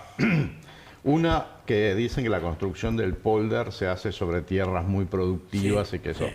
Y la otra, que eso es un tema mío, Sí. la disposición de lodos Sí. de Arasatí, ¿cómo se va a hacer? ¿Va a ser algo tipo entierro, una Claro, especie sí, de...? sí, va a ser mono relleno. Ahí va. Lo importante es que la planta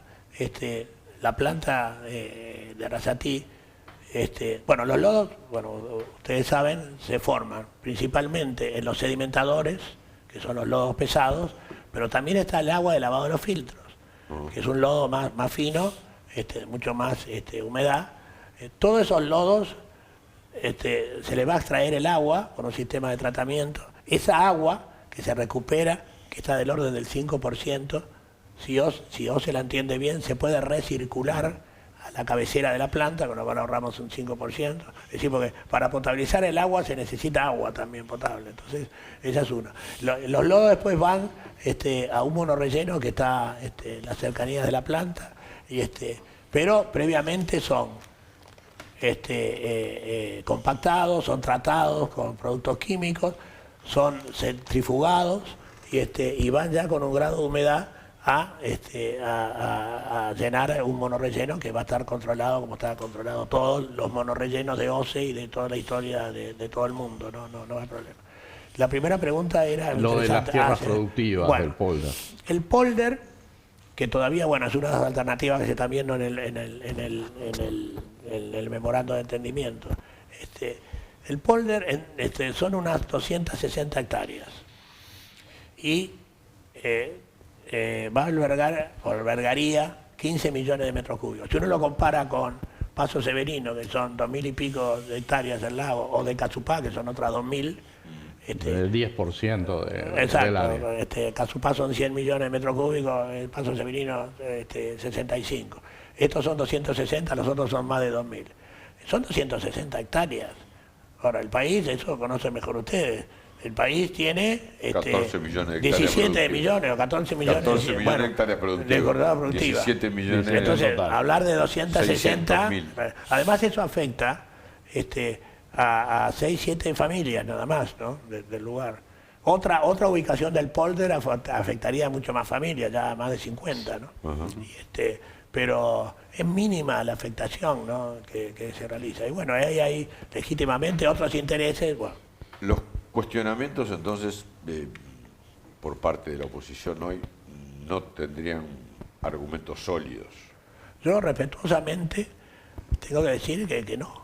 ¿Cree que el gobierno entrante puede abortar la obra Arasatí? ¿Hay elementos o con lo que está firmado ya no hay marcha atrás? Bueno, los contratos se firman para cumplirlos. Sí, sí. Entonces, lo que tuvo que hacer el gobierno de la calle con UPM.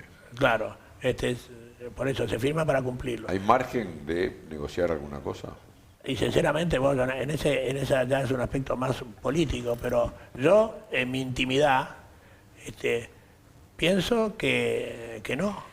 Que no. Pienso que el gobierno entrante, en mi intimidad, Sí. que va a ser Arasatí y va a ser Cazupá. Inclusive yo he pensado, a veces critican al presidente Tabaré Vázquez porque no construyó Cazupá y le entregó Cazupá a la cuestión.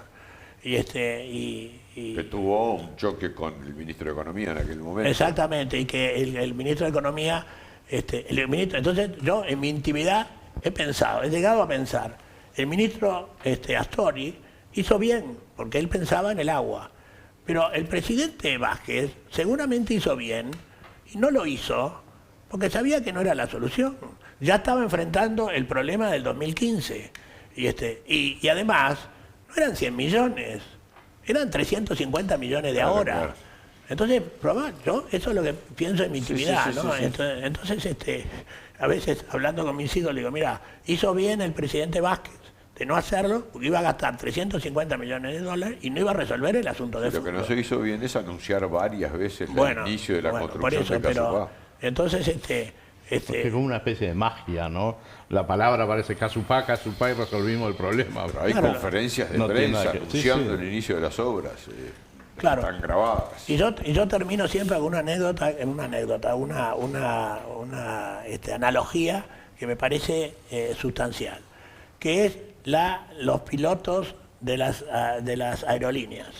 ¿Por qué razón hay un copiloto o una copiloto en los aviones de línea? Bueno, la respuesta es porque la vida de los pasajeros es más importante que el viaje. Y si le pasa algo al piloto, está el copiloto para llevar el avión en una emergencia. No es que se murió, sacalo que te voy a llegar al destino, ¿no? Nosotros no es que neguemos la competencia. El problema es que en ese camino se han olvidado de una carrera entera de ingeniería, que es la del tratamiento de agua. Tiene mucho más aristas que la No, y visión que de se uno. dedica a eso. Entonces, puede haber discrepancias, nosotros atendemos a todos y leemos todas las cosas, los artículos de prensa, todo. Ahora, resulta que ahora, por eso digo, se va cambiando la situación. Ahora aceptan que se necesita una nueva planta, una segunda planta. Bueno, muy bien por el país, estamos todos de acuerdo.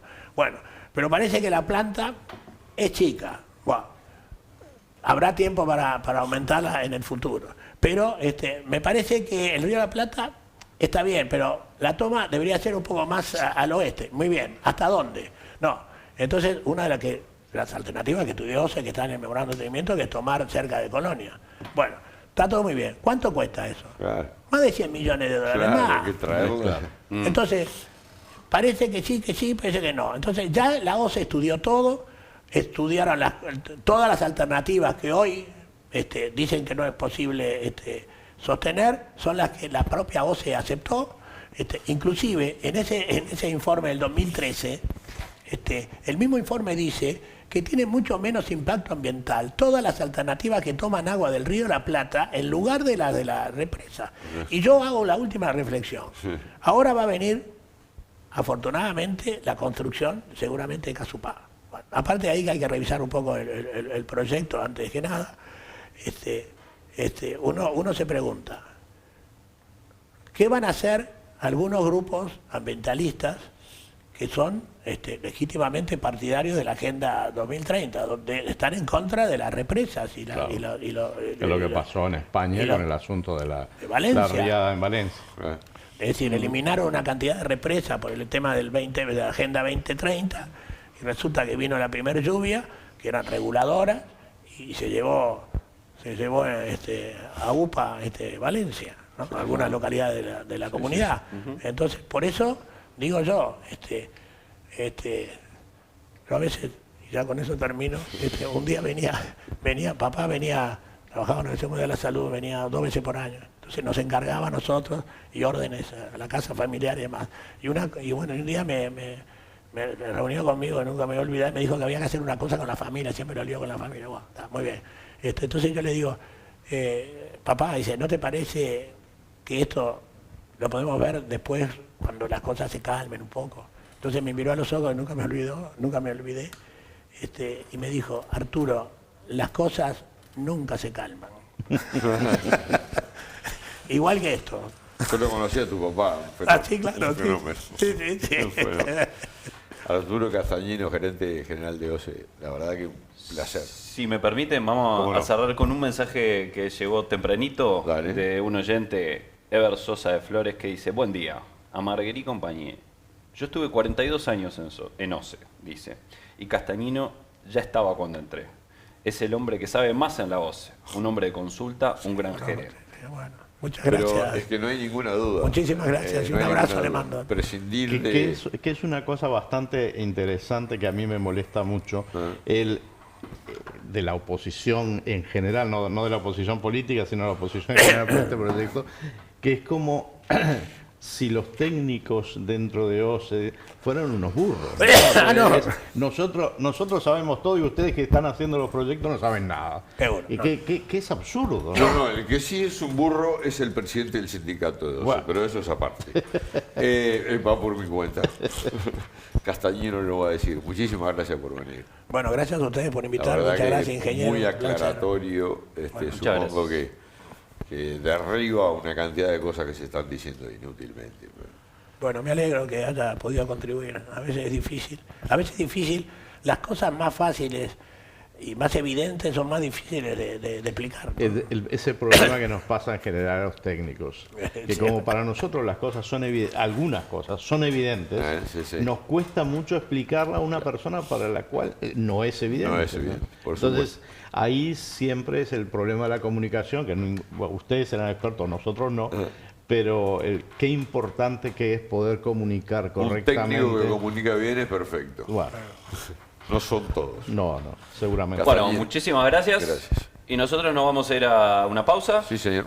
y seguimos con más Sin Vueltas. Tenemos más contenido. Bueno, Gracias, muchísimas Agustín. gracias. Wow, excelente. No, gracias.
Y tengo al economista Gustavo Ah, Lima. bueno, Tenemos vamos con él. al Sí, por economista supuesto. Me Gustavo voy a poner los Nicandro cascos así lo en escucho línea. Estábamos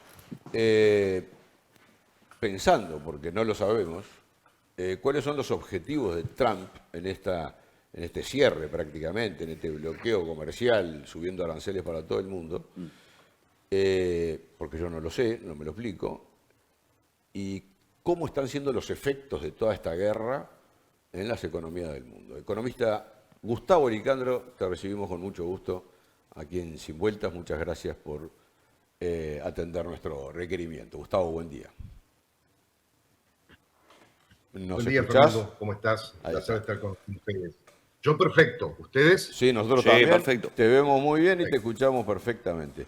A ver si nos puedes aclarar a nosotros. Verme bien no es lo más relevante a esta altura de la vida, ¿no? No, pero televisión es imagen, Pero bueno, hay, no. hay que mirar bien. En broma, en broma. Tenés una buena escenografía ahí, un cuadro con autos. ¿Te gustan los autos? Sí, tengo algunos autos guardados con alguna historia, tanto alguna historia deportiva como algunos de estos que estás viendo por acá, que me hicieron en algún momento algunos dibujos, algunas pinturas. Mirá qué lindo. Y algún auto con alguna historia política también bastante, o por lo menos histórica, bastante relevante. El tema de los autos es uno de los temas que está hoy en jaque, las autopartes, los automóviles. Canadá está como loco, está todo el mundo como loco. ¿Qué busca Donald Trump con esta política tan agresiva de suba de aranceles? Mira, yo creo que la primera lectura es debería ser más o menos simplista a la hora de por qué arrancó este camino, ¿no? Pensar que subirlos... A ver, Estados Unidos es el mercado de consumo más grande del mundo. Estamos hablando de 1/3 del consumo del mundo, 1/3 del gasto del mundo, 1/3 de lo que se consume de comida, de autos, de teléfono, de ropa, de lo que sea, lo consume la sociedad americana. Eso es en función de un alto nivel de ingreso y bueno, una economía muy importante, la más importante del mundo, y que nosotros y nuestros hijos y posiblemente nuestros nietos la seguirán viendo como la más importante del mundo, más allá de todo lo que se hable, viste, de China, del sudeste asiático, etc.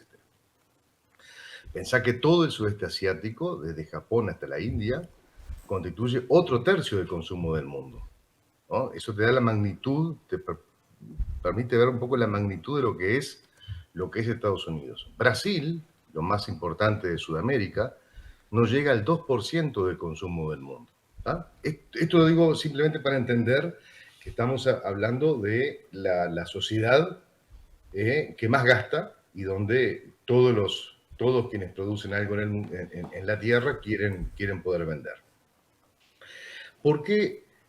Dicho eso, Estados Unidos es una economía tremendamente abierta. En general es muy abierta. Los aranceles promedio que cobra Estados Unidos a sus importaciones son muy bajos, en promedio menores al 5% para el conjunto de las importaciones.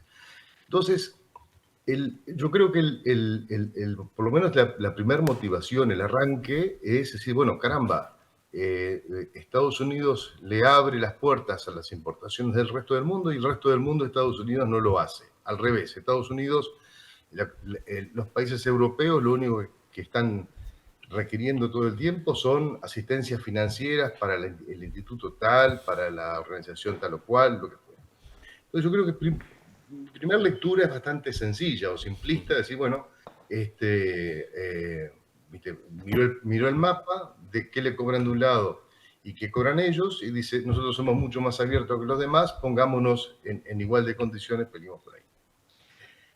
Eso no quiere decir que esté de acuerdo con eso, o sea, estoy diciendo lo que estoy tratando de interpretar que ha sido su primer impulso, y bueno, y eso ha puesto una decisión de tipo arancelario en el centro de la discusión a nivel internacional. ¿Cuáles son los efectos que esto va a tener? Yo creo que los efectos son un poco distintos. Perdóname, Gustavo. Sí. Un minuto. No, antes que te vayas a los efectos. El beneficio, ¿habría un beneficio para Estados Unidos? Porque está bien. Bueno, a nosotros nos cobran aranceles, nosotros dejamos, con eso le subo aranceles. El beneficio que es ir a negociar que le bajen los aranceles. Esto es una medida de presión para negociar. Y yo entiendo que sí, que el objetivo último, ¿cuál es? Bueno, nosotros somos un país abierto, históricamente abierto, háganlo ustedes también.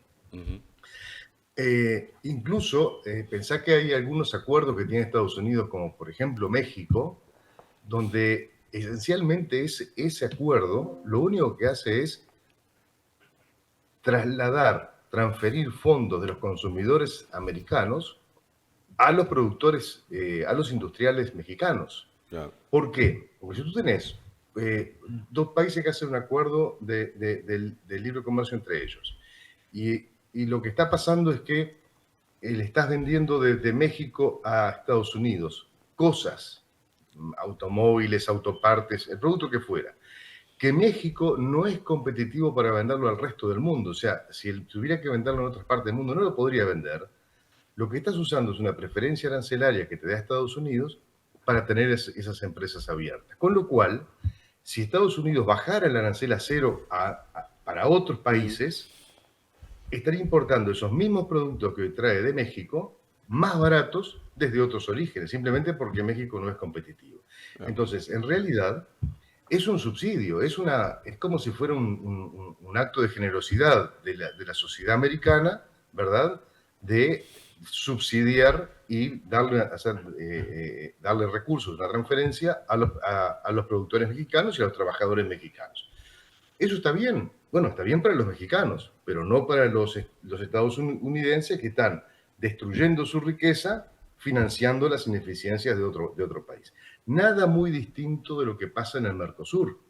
El arancel cero en el Mercosur y un arancel alto frente al resto del mundo, lo que está generando que es que estemos, la sociedad uruguaya, por ejemplo, y la argentina y la paraguaya, estamos desviando comercio en favor de Brasil, cosas que Brasil, si tuviera que venderlas en el mercado internacional, no podría venderlas. Entonces, el desvío de comercio, en definitiva, ¿qué es? Es una destrucción de riqueza. Estás destruyendo fondos de una sociedad para subsidiar a productores de otro país. Gustavo, está bien, ahora Sí. vayamos a los efectos, porque esa medida de Trump es para proteger, tiene ese objetivo. Ahora, los nenes que juegan no son chicos, China, Europa, Canadá, Exacto. y están tomando medidas, están como redoblando la apuesta, ¿no? Carta extra. A ver, yo creo que el principal, no sé si el principal, uno de los perjuicios que provoca esta medida es sobre la propia sociedad americana. La sociedad americana está acostumbrada a una economía abierta y a acceder a bienes del resto del mundo, ¿verdad? Prácticamente sin pagar aranceles.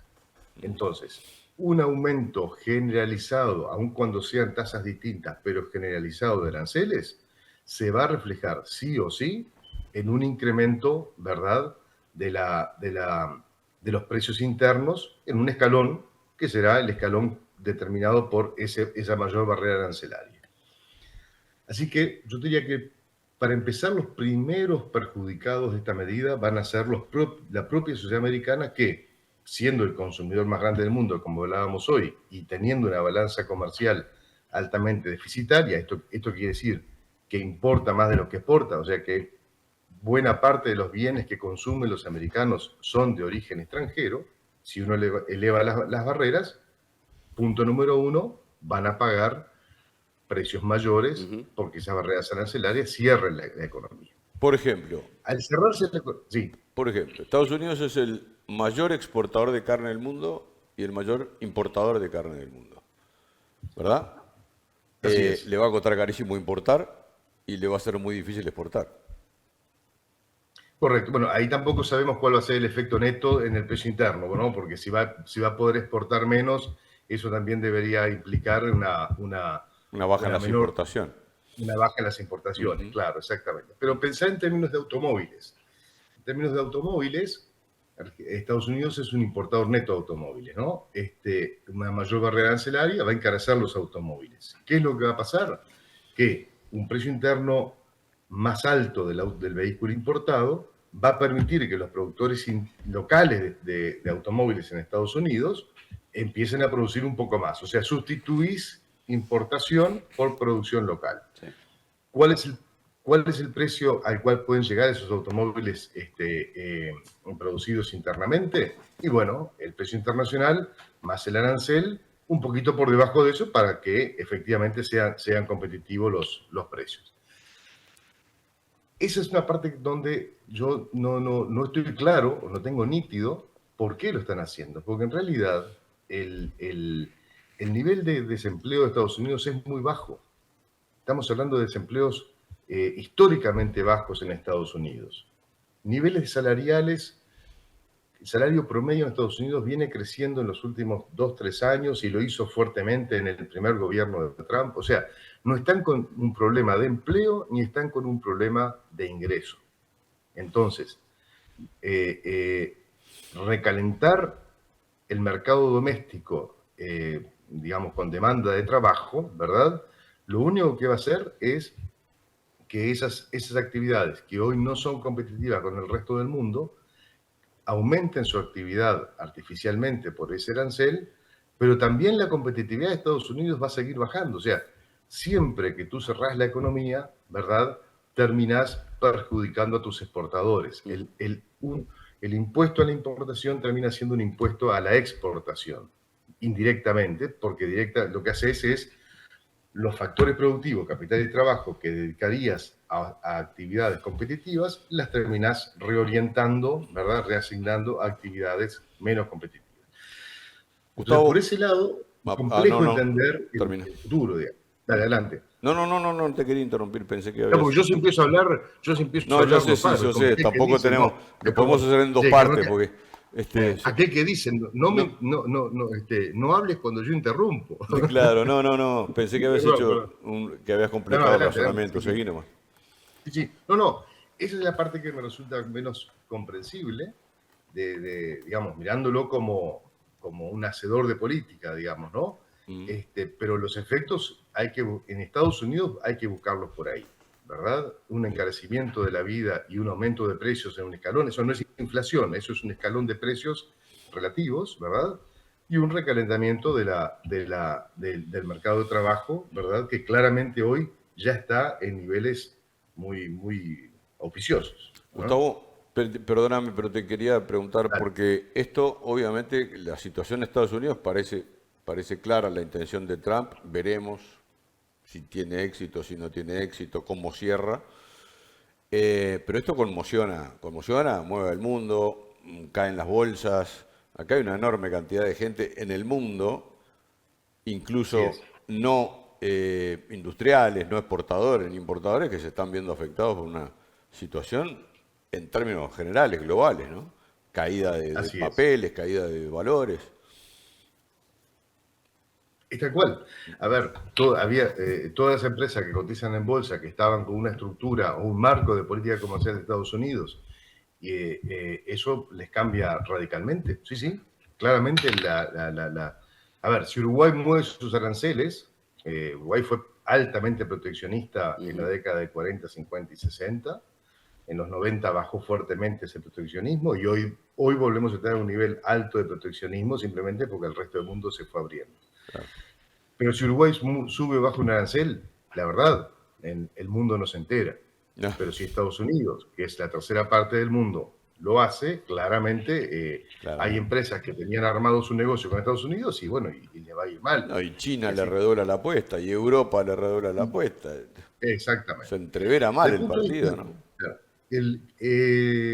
a ver, para cualquier país grande o chico, lo mejor es una economía lo más abierta posible. Por eso es que Estados Unidos siempre fue, cuando digo siempre fue, es durante muchísimas décadas, el paradigma del mundo, porque era la economía más abierta y libre del mundo.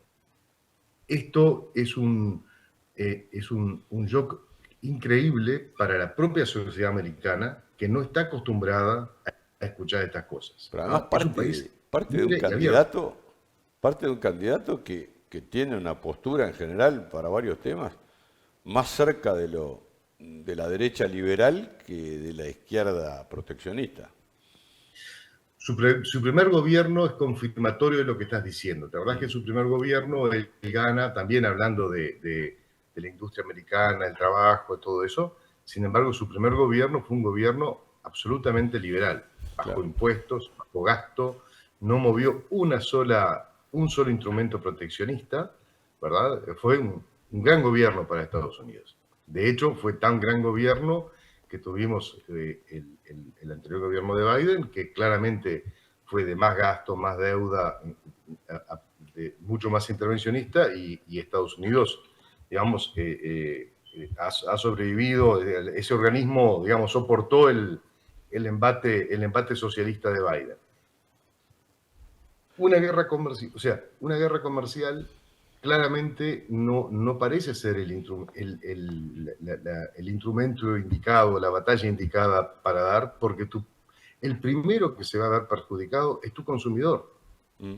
Esa es la parte que me cuesta entender, y como entiendo que debe haber personas muy entendidas y muy sofisticadas y que piensan mucho, digamos, en el entorno del presidente Trump, obviamente algún otro objetivo o algún otro desenlace de todo esto supongo que lo estarán monitoreando, pensando o previendo.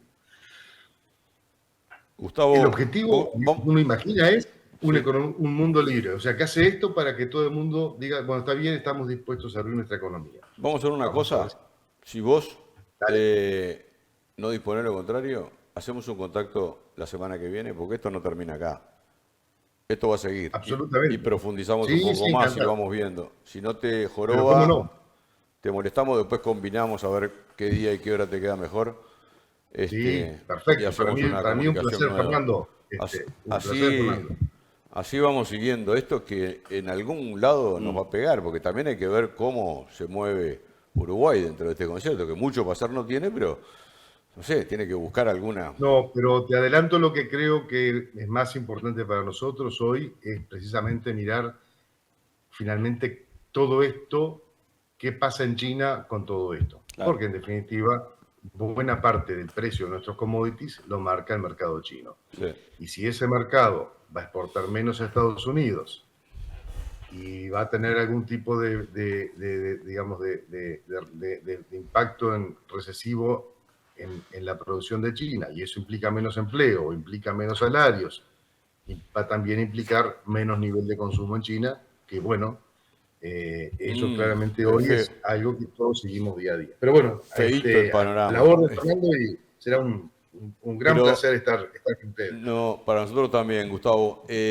Hablamos después por interno y combinamos para la semana que viene porque esto va a ir acumulando información, no se va a resolver de un día para el otro, pero mientras se acomoda, sigue afectando al Yo mundo. creo que todos los días y todas las horas va a ir mostrando noticias nuevas. Así que la seguimos la semana que viene, ¿te parece?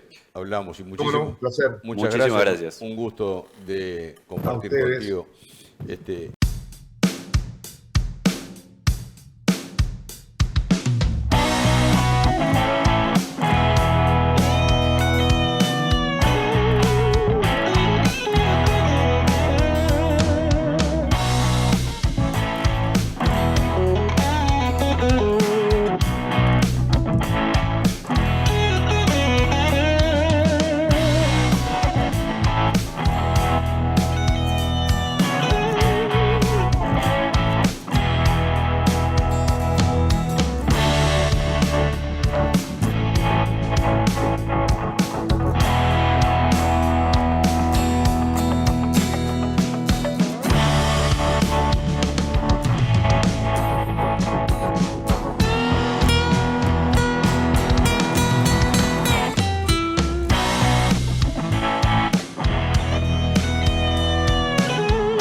Hablamos de Toyota recién. Sí, Toyota, marca japonesa, amiga.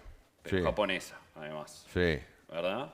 ¿Quién está relacionado con Japón y aparte es muy fan del automóvil? Ah, mirá, bueno, ¿lo conoce No sé si Andresito? lo conoce. No sé si lo conoce, pero nosotros, te voy a contar, nosotros tenemos un columnista que es un amigo de la casa que se conecta desde Japón. Mirá qué capo. De Japón, de Tokio. Vive en Tokio. Es una columna que se llama Perdido en Tokio. Y, ¿Perdido en Tokio? Perdido en Tokio. La se columna llama se llama la Perdido en columna. Tokio. ¿En serio? Y Sí, sí, porque y está nuestro... no creo está que perdido. Está nuestro- perdido, sí, pero no Está, porque sí, está en sí, Tokio. sí, Está sí. perdido aunque esté acá Sí, igual. claro. Es nuestro amigo Logic Beat que se conecta desde el otro lado del mundo y nos saluda de esta manera. ¡Konnichiwa! Pero, ¿cómo está, estimado Logic? Hace tiempo que no nos conectábamos contigo. ¿Cómo estás? Sí, me Ahí tienen se me fue. olvidado, acá estoy tan lejos. Pero escuchá, Nico, Sí. Agustín, hacelo escuchar. A ver, Agustín. No se escucha nada. Agustín, No, a ver, dale. Ahí está, a ver. ¿Qué es eso? Música, maestro. escuchá. Sí.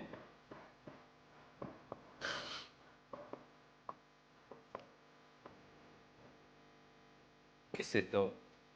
No. Es la nueva cortina musical que hemos elegido con Agustín. Ah, bueno, Va bienvenida bien. a la cortina musical. Me encanta. Ah, bueno, tenemos cortina musical, Me tenemos encanta, me encanta, título, tenemos una presentación te falta. Y con eso Con estamos. Agustín- con Vos andá Agustín nomás, nos ponemos tomamos- la presentación, la canción, vos andá nomás.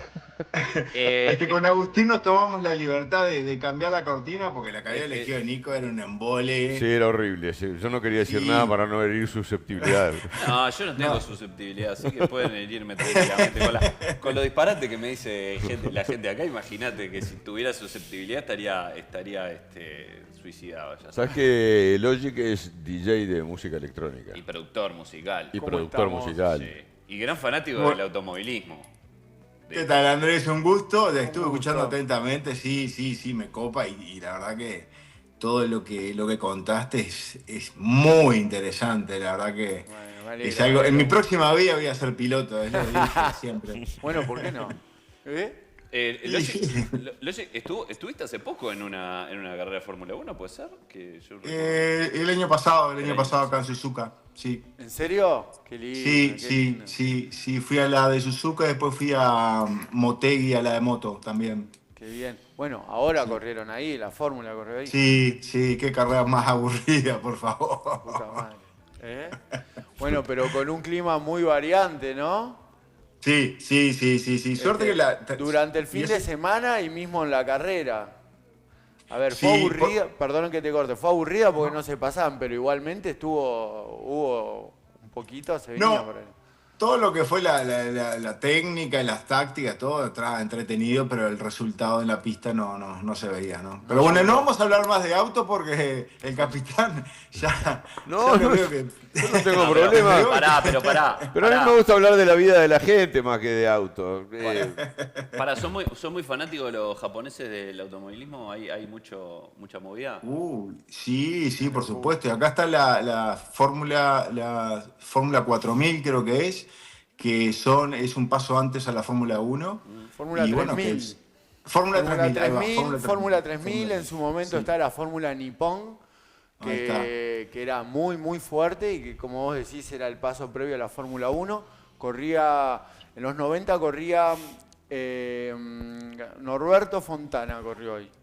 Mirá, Fontanita. Muchas veces, y Mirá. aparte te daba puntos para la superlicencia para ir a correr a la Fórmula 1. Entonces era como una estrategia que hacían los pilotos en mediados de los 90, fines de los 90 también, que si no me equivoco Esteban Guerrieri, a Guerrieri no, a quién fue que le hicieron pasar por ahí también, que bueno, cuestiones que te hacían, corrías carreras ahí, te generaba puntos, ganabas puntos de una manera más fácil por ahí que en una 3000 europea para obtener la superlicencia y poder correr en la Fórmula 1.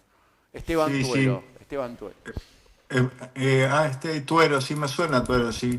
Sí, es muy fuerte, sí, todo lo que es el automovilismo. Bueno, viste lo que fue la corrida de Fórmula 1 todos los años, y yo que tuve la oportunidad de estar, es increíble. Lo que se debe disfruta, es mover ahí debe ser una demencia. No, el es una merchandising a morir.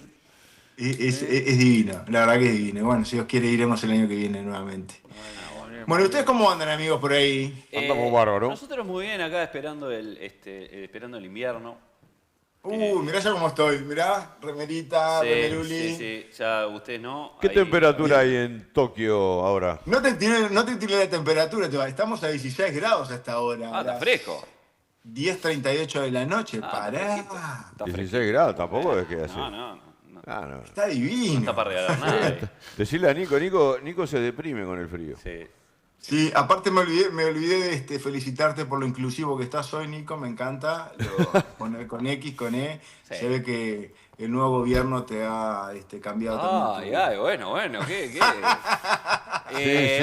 Todo el Alguien mundo acá me empieza, habló todo el mundo empieza a traer caja. ¿viste? Alguien acá me dijo, no, que tenés que hablar con la Real Academia Española. ¿Sabes por dónde me pasa la Real Academia Española? ¿Por dónde? ¿Eh? ¿Por dónde? Por el ciclar de Bueno. Baja. ¿Qué pasa en No, Tokio? pero- ¿Qué nos vas a contar hoy, Logic? ¿Qué pasa en Tokio? Bueno, estamos en una época muy linda, una época hermosa, le podríamos decir, porque estamos en la época de la floración Sí. de el cerezo, la ¿El qué? mal conocida flor de Sakura. El Claro. tereso. Y- Cerezo. El cerezo. Ah, Cerezo, el cerezo, el para mí era cerezo. otra La cosa. flor típica de Japón. Está Sí. bien el cerezo, entendí mal, tengo sintonía fina. Y realmente lo que cambia la ciudad y la gente con esta, porque dura entre 1 y 2 semanas nada más, y ellos ya lo están anunciando para el año que viene, más o menos la fecha en que va a florecer, o sea que gira mucho en torno a esto. Y yo le había mandado unos videos al Nico ahí, la gente Sí. se reúne en los parques, extienden sus lonas, pasan todo el fin de semana abajo del árbol de cerezo, porque para ¿Qué ellos es tiene verde en importante los que le ojos? caigan los pétalos. Es muy interesante. Reflejo el monitor. Así, Tiene un aro de luz que lo ¿Qué tenés ilumina. verde en los ojos? Tiene un ahí? aro de luz. ¿Eso es de Japón? Está bien, ahí va. Mirá qué bueno. Perdón, pero... pero no, la verdad que es una etapa muy linda, la gente se vuelve loca con la floración Sí. de los cerezos y es impresionante la cantidad de gente que hay en la calle. Nunca se ve tanta gente como ahora. Porque Todo el Sakura es como la flor, es importante, es como nacional, es como Sí. un símbolo patrio prácticamente, ¿no? Sí, es un símbolo muy importante para ellos, principalmente porque tiene varios significados, ¿no? Uno es lo que es lo efímero de la belleza, ¿no? Que está todo el año para esperar, dura 2 semanas, la flor cae sin... Mirá, ahí estamos sin- viendo las imágenes de los Sí. parques. ¿Qué parque es este? Ahí va. Ese es el Yoyogi Park. Ajá. el parque que está en el centro de Tokio, que son 5 hectáreas más o menos, y toda la familia se junta ahí, es muy lindo, la verdad que es muy lindo. Es muy interesante verlo, y bueno, todos los años, yo no sé cómo nos aburren de sacar la misma foto todos los años de las mismas flores. ¿Qué son? Pero bueno, ¿Lonas que llevan para hacer picnic? sí, aparte son lonas que es como 400 metros cuadrados cada lona, Sí, es sí, increíble. tremendo. Sí, van 7 familias. Como... Y pues están tan acostumbrados a vivir en poquito, ¿viste? Que cuando tienen la oportunidad de meter metros cuadrados, lo meten a... Claro. Sí, Aunque sea un ahí en picnic. En espacios públicos, Pero nada, me pareció que es muy interesante Divino, compartir muy eso con lindo. ustedes. Precioso. Y bueno, nada. No, y bueno, quería comentarles que la semana que viene, Sí. capaz que podemos hacer una salida en vivo. Yo estoy viajando el domingo, estoy viajando para la inauguración de la Expo Osaka 2025. Sí. Una tremenda expo que se hace en diferentes países. Creo que fue en el 2022, que fue en Dubái. No, fue en Dubái, Sí. la expo mundial. Bueno, para esta expo le quería contar que estaba del 13 de abril al 13 de octubre, son 6 meses. Y esperan la friolera, el frío número de 28 millones de visitantes a la expo. Tranquila, Expo. Parió. Sí. Sí, tranqui. ¿Y Eso es una expo que es de multirrubro o es específica sobre algo en particular? Es la Expo Mundial. Este año el tema, porque todos los años que se hace una vez por año, se hace una Expo que dura 6 meses y después hay otra que dura 3 meses. Este tema es sobre el diseño de la sociedad del futuro para nuestras vidas. Entonces todo gira en torno a eso, ¿no? La construcción de los stands, Sí. que van a ser con materiales reciclados. Y bueno, para que se haga una idea, la primera expo fue en 1800, yo la anoté acá porque en 1851 en Londres se hizo la primera. Y en 1889, cuando se hizo en París, fue cuando se inauguró la Torre Eiffel en conmemoración Mirá. de la expo. Así que es mirá. algo muy importante realmente. Nació ahí, Es la algo- Torre Eiffel se hizo para esa exposición. Exacto. Y ahí quedó como un ícono. Y ahí quedó parisino. como un ícono. Mirá vos. Entonces va a estar muy interesante, voy a ver si hago unos registros para mandarles. Y bueno, son más de 150 países con cada cual sus stands enormes. Uruguay estaba leyendo. ¿Uruguay tiene ¿Perdón? stand? ¿Uruguay tiene stand? Sí, Uruguay tiene stand. El día de la inauguración del stand de Uruguay es el 17 de junio. Sí. Que hacen porque le dan una fecha a cada país y esa es como la fecha que se celebra, entonces tiene toda la atención el stand de cada país en esa fecha. Y bueno, y Uruguay, por lo que estaba leyendo, va a hablar de tecnología, va a tener un wine bar, tecnología de educación, agroindustria, Asado. economía. Carne. Carne, asadito, Sí, claro, degustaciones de carne. Sí, carne, va a tener un wine bar, va a haber vinos. No es un stand muy grande el de Uruguay. Whisky and Cup. Los costos eran muy elevados acá realmente. Y bueno, y nada, y el otro día salió justo el primer ministro japonés a hablar que estaban preocupados porque venía muy lenta la venta de los tickets. Los tickets no están tan accesibles, están promedio de los adultos de $55 la entrada. Y tienen que vender 28 millones. Además. Imagínate. Pero bueno, sin duda que como todo va a ser un éxito, así que vamos. No, pero a hacer un registro. lo que venden son son la presencia de los stands y eso. Claro, cada país La entrada muestra va lo cuando que- va. lo- No tiene que lo vender quiere entrada. vender. Ah, bueno. Claro. La entrada es libre. No, la entrada, No, la pero entrada los vale. tic- pero lo que están vendiendo que son la presencia de los países y los stands, esto que va lento. No, las No, entradas no, a la no, persona, es- persona, Bueno, los no me tickets estoy para preguntando, que- perdón, que parezco el único idiota acá que tome 50, No, pero no viste que dije 55 dólares. por eso. No, bueno, pero va lento, está bien, va lenta la venta de entrada. Los stands están todos, los países están todos confirmados, está todo. Sí, eso sí, porque Gracias. se inaugura Perdón, el domingo, eso está todo cerrado porque se inaugura el domingo, así que Hace tiempo se viene negociando todo eso sí está todo cerrado, ya está todo construido, ya está todo. Es más, ya hicieron las pruebas de error y de todo cómo tendría que funcionar, ¿no? Che, Pero sí, lo que viene Sí. lenta son las ventas de los tickets. No. Para ir con $55, ¿qué tenés derecho? Te pasás los 6 meses ahí adentro. No, estás loco. El $55 es la entrada para un adulto nada más por el día. Imagínate, va una familia, son $100, van 2 adultos y 110 los niños €, pagan $10. Es bastante caro por ese Carito. precio. Y además hay que Sí. comer adentro, porque si pagás esa guita te vas a pasar todo el día en la exposición. Y sí, fíjate bueno. que es caro, pero Poniendo bueno. toda la ganza. Che, escuchá, Logic, Te escucho. ahora que dijiste Expo, me acordé de una cosa que no sé si la vieron, no sé si la viste, pero si encontrás por ahí información, lo podemos ver en otro momento. Hubo una Expo hace poco que fue Osaka Kansai. ¿Osaka Kansai? Sí. No sí. sabía. Está, una Expo ahora en Japón, ahora hace poquito. Y lo más llamativo que hubo, no sé si lo vieron, es que Kawasaki sacó un, es un, ¿cómo es que se, cómo es es una especie de robot, ¿tá? Que promete ser como que la movilidad del futuro en un montón de aspectos, que es una especie No lo de vi. caballo biónico o una moto de 4 patas. Sí, lo vi, sí, es muy interesante. Funciona muy interesante. hidrógeno, sí, no sé si conseguimos alguna imagen, funciona hidrógeno y es una especie de moto de 4 patas que parece una especie de caballo que es 100% para todo terreno y funciona exactamente como un caballo. Kawasaki Seguro. Caballo Robot. dice Coroleo acá. se llama. Acá está. Sí, Corleo, es muy loco. perdón, Corleo. En Japón se usa mucho el hidrógeno para... Bueno, yo creo, si no me equivoco, es Toyota que más lo desarrolla, ¿no? Sí, para poder Toyota seguir con la tiene- combustión. Sí, tiene mucho el hidrógeno Toyota y estaba pensando en Agustín, comenzar a hacer. ¿Podés captar acá la imagen de la computadora o no?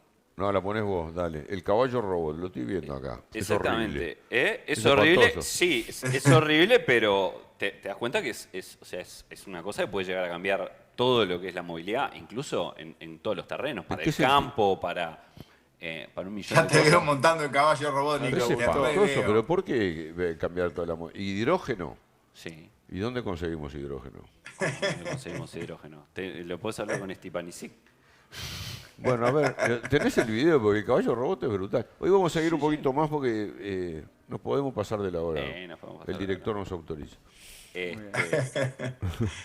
Sí, pero. A ver, sí, a ver. sí. Mirá, ahí lo tenés, Mira, mirá. mira, mira caballo Ah, robot. lo vi. No, es tremendo. O sea, todavía no es... Eh, Eso no es real todavía, Caballo ¿no? de la Eso- sabana. Eso es un video hecho con... es un 3D, no existe todavía Ah, todavía no funcionando existe. así. No, lo están desarrollando. Ahora, esto para mí es impactante. Es horrible. Bueno, No sé si es feo o lindo, pero que puede llegar a cambiar muchas Mirá cómo cuestiones te de la... en dónde la te lo movilidad. muestra, boludo. Claro, Trepando no. la roca de punta. Vas a necesitar ovejas y vacas robot para arreglarlas. Sí, no, pero imagínate lo que puede llegar a cambiar en... motor de hidrógeno de 150 centímetros cúbicos. ¿eh? Para ser montado por humanos, igual que un caballo. Bueno, Sí, eso va a estar en la Expo, lo van a exponer. Voy a ver si lo puedo captar. está bien, el futuro. Exactamente. El futuro Sí. tecnológico. Sí, señor.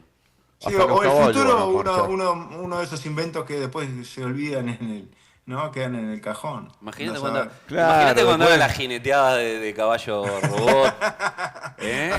¿A cuánto te lo pongo y te cambia la película? Claro, pero lo van a jinetear robot también. Va a ser robot contra robot. También. Y ahí no va a haber maltrato animal. No, se ahí acaba no. toda la bobada. Claro. Sí, Pero sí, con esto le van a poder jubilar a los caballos, que se queden tranquilos, los caballos no van a hacer más laburo. Qué bárbaro, bueno. Bueno, muy bien. Espectacular entonces. Has estado. Amigos, así que bueno. ¿Has estado haciendo nada. música, Logic? ¿Has estado haciendo música? Sí, he estado bastante metido en el estudio. Saqué 3 temas con el sello de nuestro querido amigo Fernando Picón. Así que bien, está yendo bien, por ese lado está yendo bien. Y bueno, pronto van a salir unos tracks nuevos con la colaboración de Nico. Mirá. Estoy Nico. Mirá. Y sí, porque a Nico ya no le pido más colaboraciones, no me da ni pelota. Está bonita. Está ocupado, Nico. No, está muy ocupado. ¿La música electrónica es muy potente en Japón? Sí, obvio. Sí, es muy Sí. potente, sí. Se ¿Y a se mueve lindo acá, ¿A la verdad que cuántos se bits mueve lindo. saltan ellos? Mirá, el estándar acá es más o menos 136. ¿Estamos arriba que acá, Nico? Sí. Bueno, Sí. la gurizada joven ahora se mueve muy rápido. Se mueve Sí, muy rápido, sí. así que no sé. No Saltan sabría a decirte. 150. Sí. Son tan, A nosotros tan no frenéticos. nos da. Tan A frenéticos. nosotros no nos Se da. acabaron las lentas. A 33 Se me da, acabaron como las antes. lentas. Los discos de 33 me dan a mí. Antes cuando nosotros éramos pibes bailábamos lenta, ahora saltan como de cosido. Qué bárbaro. Bailamos, bailar pegados. Exacto. Pero hay una buena movida de Sí, música. la verdad que sí, está buenísimo, está buenísimo. Y ahora que empieza el calor, empiezan muchos eventos al aire libre y muchos festivales en las montañas, así que se pone bastante interesante. Sí. Qué movida. Mucha Sí, actividad, sí. sí. Bueno, bien, Vamos así a que probar. tendrás trabajo ahora en la temporada, tendrás que ir a... Sí, arrancó rica la temporada, arrancó lindo, ya mañana tengo un evento lindo y la semana que viene tengo otro. Grabamos, Y bueno, y grabamos nada. una fiesta de japoneses saltando en una... Hacé Dale, saltarlos en te vas una a fiesta a ver reír. cómo bailan. los Dale, así japoneses. la próxima. No, es que te lo vas a vemos. reír porque a mí me resulta muy cómico. Estás pasando música y ellos bailan Otra otro cosa. ritmo. Es otro ritmo, son saltitos de decís vos. Y Pero es yo la estoy interpretación tocando de la esto y música ellos de bailan ellos. otra cosa. Bailan Completamente. Mirá vos.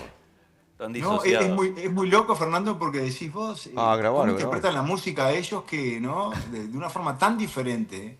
Claro, Pero es muy divertido. Lo voy a filmar para la próxima y te voy a mandar. su cerebro la interpreta distinto que como la interpretamos nosotros.